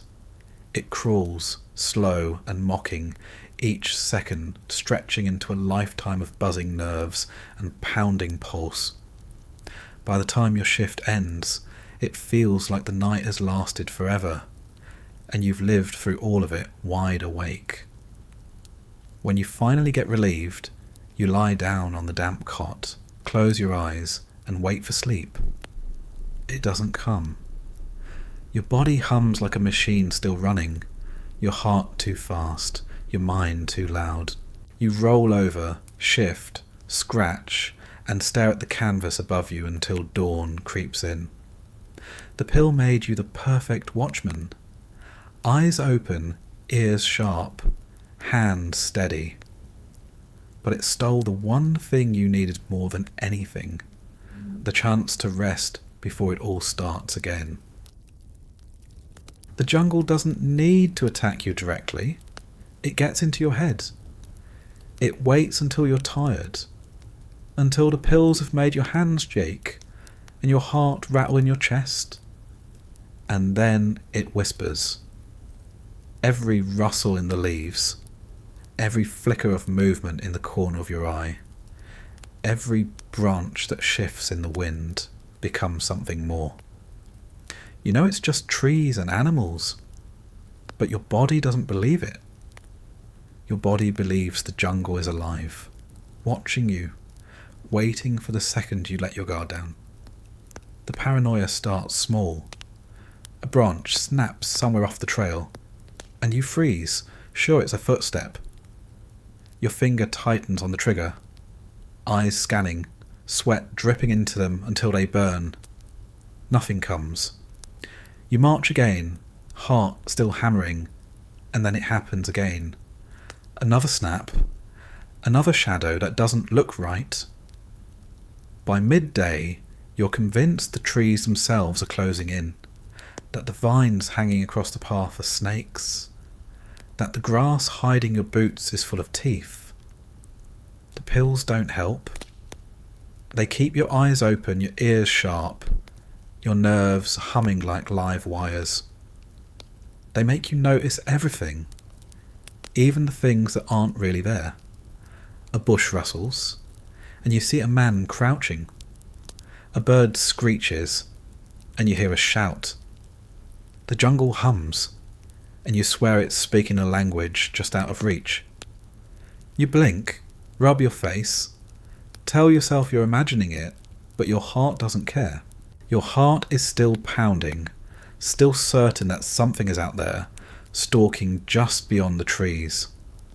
At night, it's worse. The dark swallows you whole, and the jungle plays its tricks without mercy. The canopy blocks the stars, the moon, everything that could give comfort. You sit with your rifle in your lap, and the shadows crawl closer. You see figures moving at the edge of vision, shapes bending between the trees, sometimes crouched low, sometimes tall and thin. You blink, and they vanish. You hold your breath, and you hear them whispering. You tell yourself it's just the frogs, just the insects, just your own brain rattling around inside your skull. But the feeling doesn't leave. Other men feel it too. You can see it in their faces, eyes darting too quickly, jaws tight, fingers tapping on their rifles in endless nervous rhythms. Someone mutters that he swore he saw eyes glowing in the trees. Another swears he heard footsteps circling the barracks. Nobody laughs. Nobody says he's wrong. Because in the jungle, The line between real and imagined doesn't matter. Either way, the fear gets under your skin, seeps into your bones, makes your muscles twitch until you're exhausted from tension alone. Sometimes the paranoia leads to mistakes. A twig snaps too close, someone fires into the dark, and the rest follow, rounds ripping into trees and shadows until the jungle itself is shredded. When the smoke clears, there's nothing there but leaves and mud, branches hanging limp, the acrid stench of gunpowder filling the air. Everyone laughs nervously, shakes their heads, pretends it didn't happen. But you know it did. You know the jungle got into your mind and made you see enemies where there weren't any. You know it'll happen again. Sleep doesn't cure it. Sleep doesn't even come. When you do drift off, the paranoia follows you into dreams. You wake convinced someone's standing over you, rifle raised, machete gleaming. You sit up, eyes wide, heart pounding, only to see your own shadow on the canvas wall. You lie back down, still trembling, and wait for the feeling to fade. It never does. The jungle is too alive. Every sound is amplified, every movement suspicious. Even silence is a threat.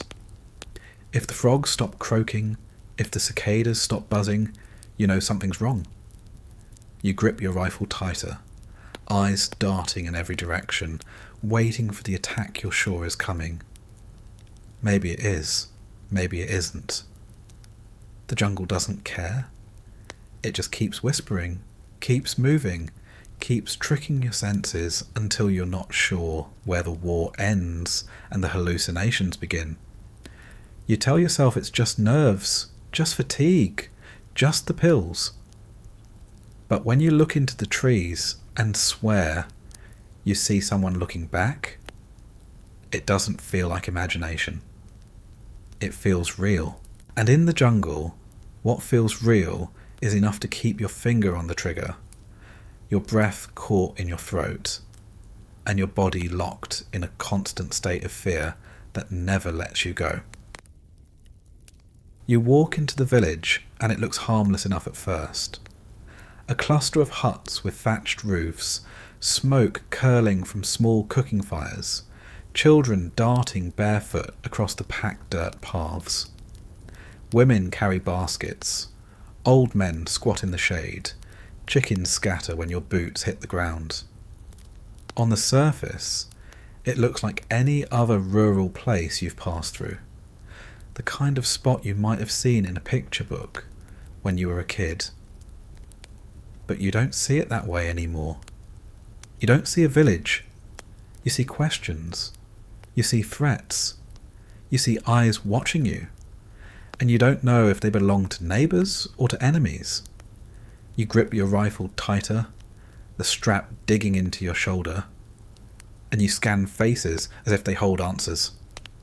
Some of the villagers smile faintly, nervous, cautious. Others stare, unreadable, lips pressed into lines. The kids laugh too loudly, or maybe not loud enough, and every shout makes your jaw clench.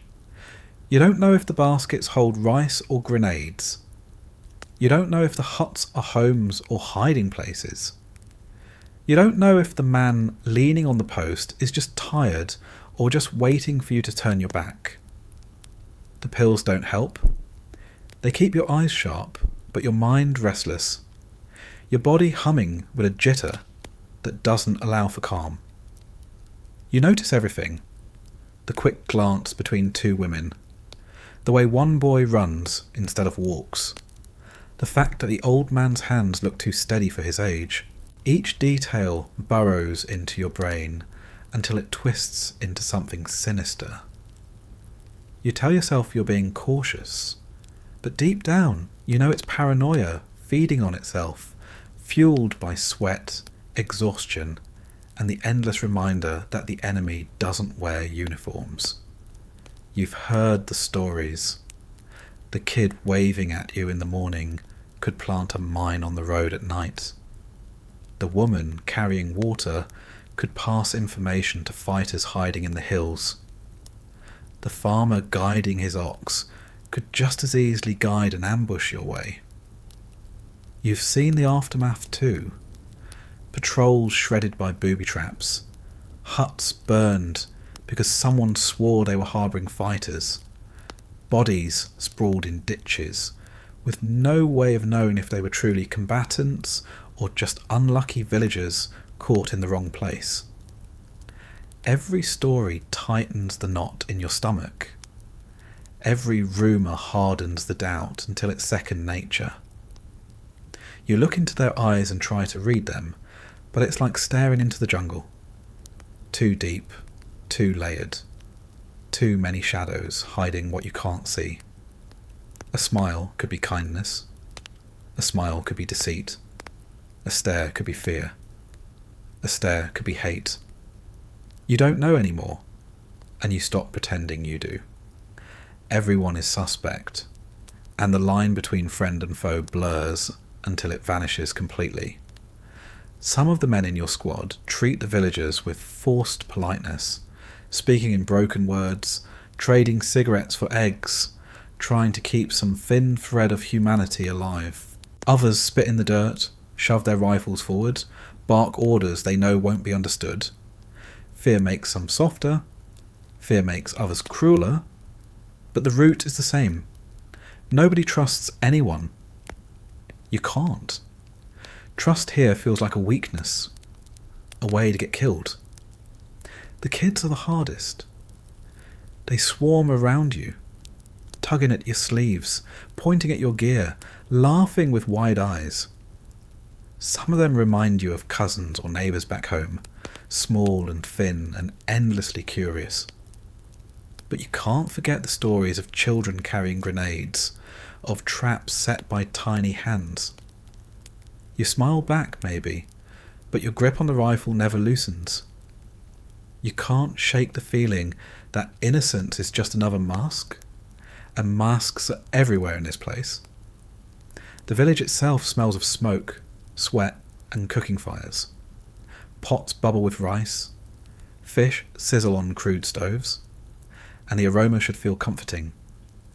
Instead, it makes you uneasy. You imagine poison hidden in the food, signals hidden in the smoke, eyes hidden in the shadows. The air is thick with suspicion, and you breathe it in until it fills your chest. You don't relax, you can't, not here. You leave the village eventually, but the unease comes with you. Every rustle in the brush sounds like footsteps. Every shout in the distance sounds like a warning. You glance over your shoulder again and again, convinced someone is following. You imagine the old man slipping into the trees, the woman whispering to a fighter crouched in the grass, the boy who waved running home to tell his father where the patrol was headed. You'll never know if it's true. That's the point. The doubt is the weapon. The war isn't just fought with rifles and bombs. It's fought with suspicion, with paranoia, with the gnawing sense that the ground you walk on could betray you at any moment. By the time you're back in the barracks, your body is still buzzing, your jaw still clenched, your eyes darting at every shadow.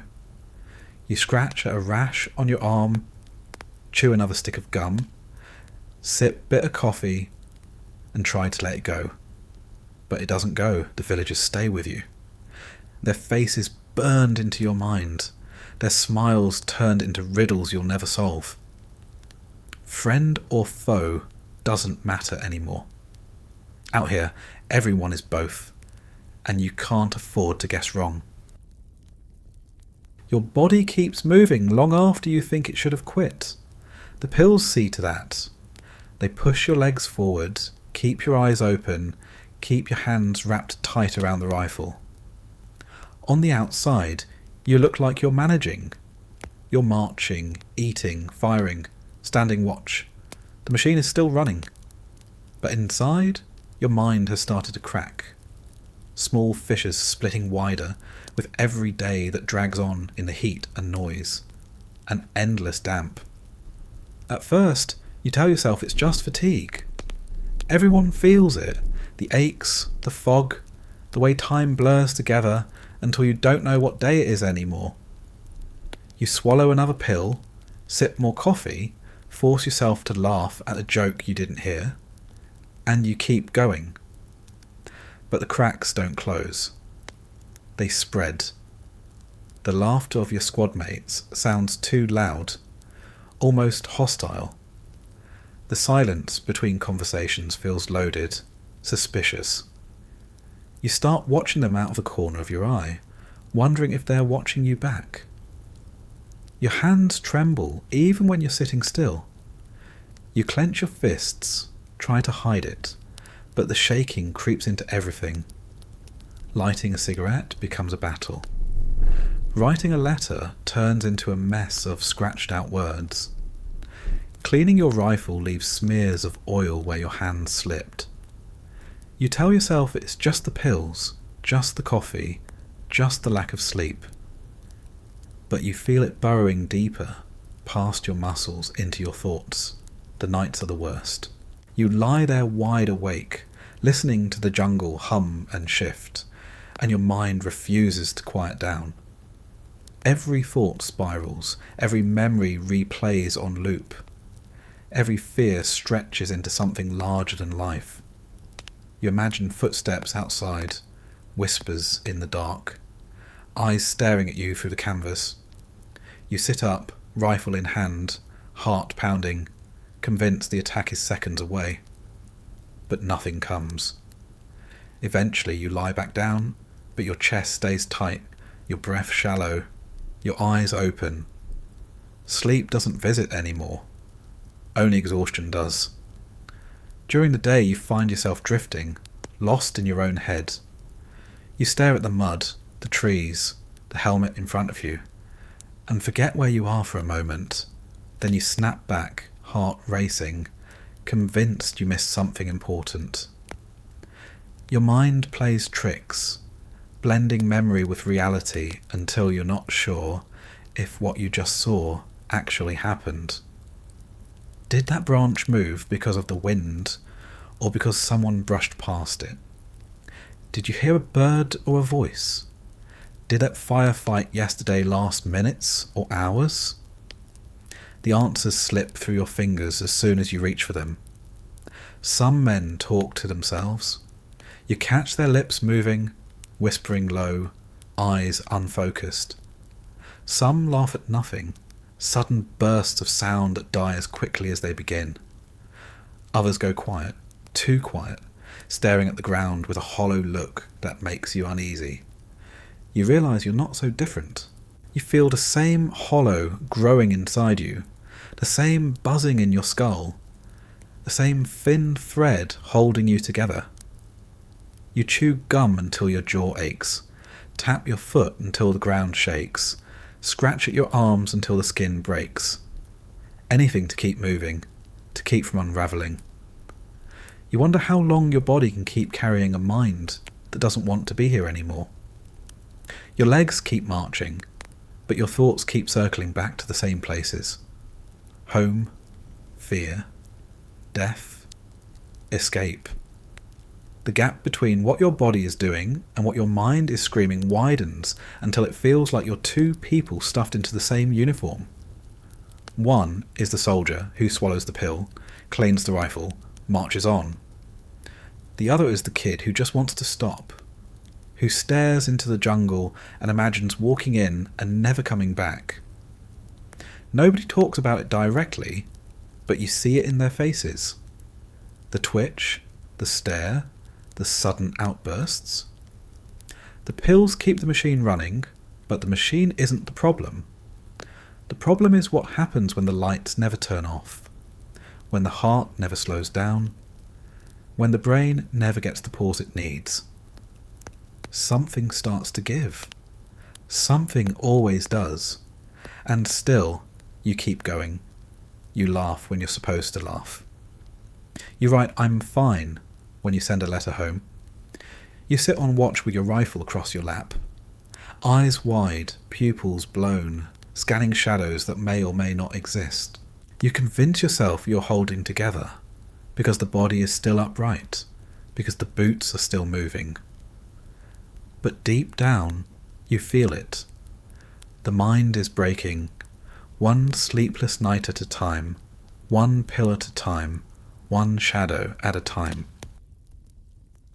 The pills always promise more than they deliver. They keep you awake, keep you moving, keep you sharp enough to march another mile, fire another round, stare another hour into the dark. But they don't last. Nothing does. Sooner or later, the high gives out. And when it does, your body doesn't ease back down. It collapses. The crash doesn't arrive quietly. It slams into you like a wall, sudden and brutal. 1 minute your thoughts are buzzing so fast you can't keep up. Your hands twitching with energy that feels like it'll never stop. The next, you're empty. The bottom falls out, and everything inside you just quits. Your arms feel heavy. Your legs ache like they've turned to stone. Your head droops no matter how hard you fight it. The exhaustion isn't normal tiredness. It's bone deep, suffocating. A weight that drags you down until even breathing feels like too much work. The shakes come with it. Your hands won't stay still, even as the rest of you wants to melt into the ground. You try to light a cigarette and drop the match twice before you finally get it right, the flame wobbling in your unsteady grip. You hold the smoke in your lungs like it'll steady you, but it doesn't. The tremors keep rolling through, your teeth chattering even though the air is boiling hot. You rub your arms, clench your fists, chew your lip, anything to bleed off the nervous energy. But it just keeps humming under the skin. Your stomach turns sour. Or sometimes you're ravenous, shoveling down rations as if you haven't eaten in days. Other times, the thought of food makes you gag. The coffee doesn't help. You choke it down anyway, hoping the bitterness will pull you back up. But it just adds more jitters to the shakes. Your insides twist, your head pounds, and you can't tell if you're hungry, nauseous, or both at the same time. The exhaustion plays tricks with your eyes. You blink, and the world tilts. Trees sway when the air is still. Shadows crawl across the ground, even though the sun hasn't moved. You rub your face, blink again, and realise you're not sure if you're awake or half asleep on your feet. The march keeps going, boots slamming into mud, rifles bouncing against shoulders, and your body moves out of habit alone. Your brain lags behind, foggy and slow, wondering how you're still upright. Some men fall asleep standing. You've seen it. Eyes half shut, head bobbing, rifles still in their hands as their body tries to shut down mid-step. A shout jolts them awake, or a shove, or nothing at all. Just another pill handed over, swallowed dry, pulling them back into the wired cycle again. The crash doesn't give you a choice. You either find another pill to climb back up, or you crumble where you stand. When you do get a chance to rest, it isn't rest. You lie down, eyes closed, body screaming for sleep, and nothing comes. The exhaustion is so complete it circles back into insomnia. Your heart still beats too fast, your hands still twitch, your brain still loops the same thoughts over and over. You toss, turn, scratch at your skin, shift on the damp cot, but sleep stays out of reach. When it does come, it's short, shallow, broken by the heat, by mosquitoes, by the weight of fear pressing down on your chest. You wake more tired than when you closed your eyes. The mood crashes with the body. One moment you're laughing too loud at some dumb joke, grinning with pupils blown wide, buzzing with false energy. The next, You're sunk in silence, staring at the ground, jaw tight, thoughts circling dark and heavy. The lows feel endless, dragging you down into a pit you can't climb out of without another pill. You tell yourself you'll stop, that you'll push through, but when the next mission comes, when the next watch starts, you reach for the bottle again. Because the alternative is worse. The alternative is this: the shakes, the fog, the exhaustion that chews on you like the jungle itself. You notice it in the men around you too. Their shoulders slump, their faces hollow, their movements sluggish in between doses. They joke less. They stare more. They snap at small things, tempers flaring quick and sharp before fading back into silence. The crash doesn't just hit individuals. It hit everyone, the whole unit dragging through the mud like a pack of ghosts. Then someone shakes a pill bottle, the rattle breaking the gloom, and the cycle begins again. Up, down, always up, always down, never steady. You sit there in the heavy air, hands trembling, eyes burning, and you realise the truth. The pills don't make you strong. They don't make you better. They just buy you time, a few more hours on your feet before the crash hits again. And every crash feels worse than the last. The body still holds out somehow, but the mind knows what's coming. The crash, the shakes, the exhaustion that never lets go. It's always waiting, just around the corner, ready to strip away whatever energy the pill gave you, and leave you hollow in its place. The day they tell you you're going home doesn't feel real.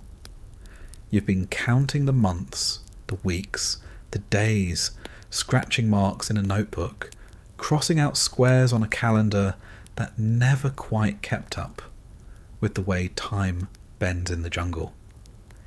When the word finally comes down, you don't cheer.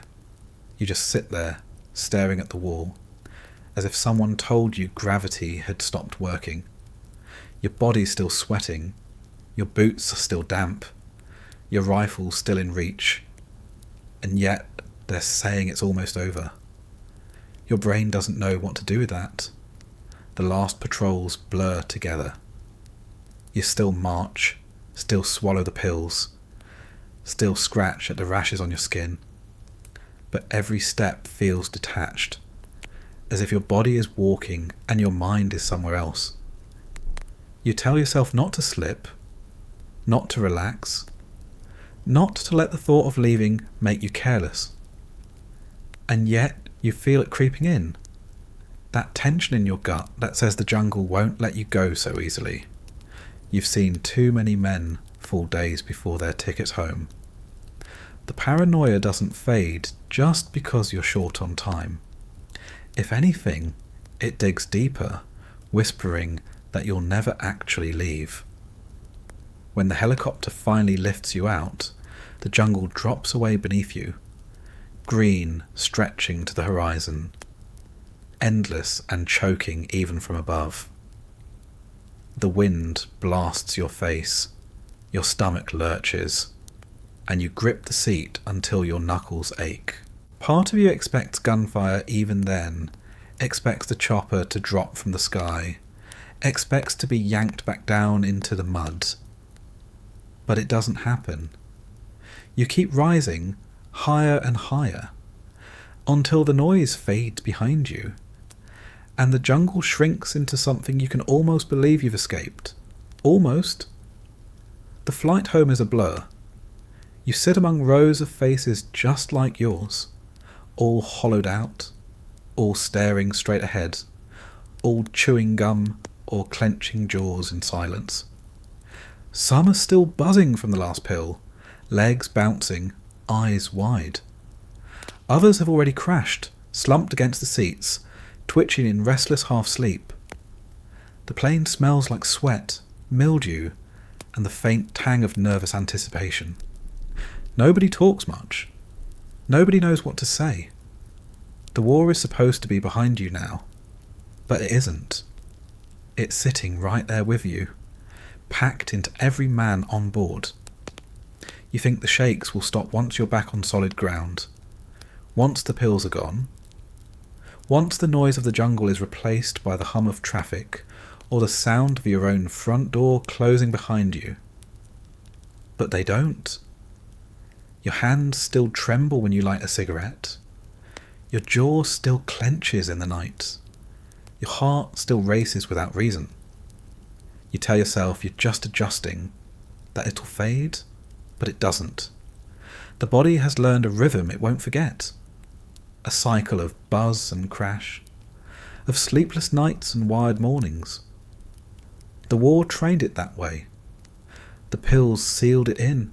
Sleep doesn't come easier at home. The mattress is softer, the sheets cleaner, the air cooler. But none of that matters. You lie awake, eyes wide in the dark, waiting for sounds that never come. And when you do drift off, the jungle follows. You wake drenched in sweat, heart pounding, convinced you're back in the mud with the smell of rot in your nose and the buzz of mosquitoes in your ears. Sometimes you dream of firefights that never happened, your rifle jerking in your hands as you fire into shadows that dissolve when the dream collapses. Other times you dream of silence, of figures standing just at the edge of sight, watching, waiting, until you wake with your throat raw from shouting. You reach for pills even after you're home. At first, you tell yourself it's just to take the edge off the shakes, just to keep you awake through the long nights, just to stop the exhaustion from swallowing you whole.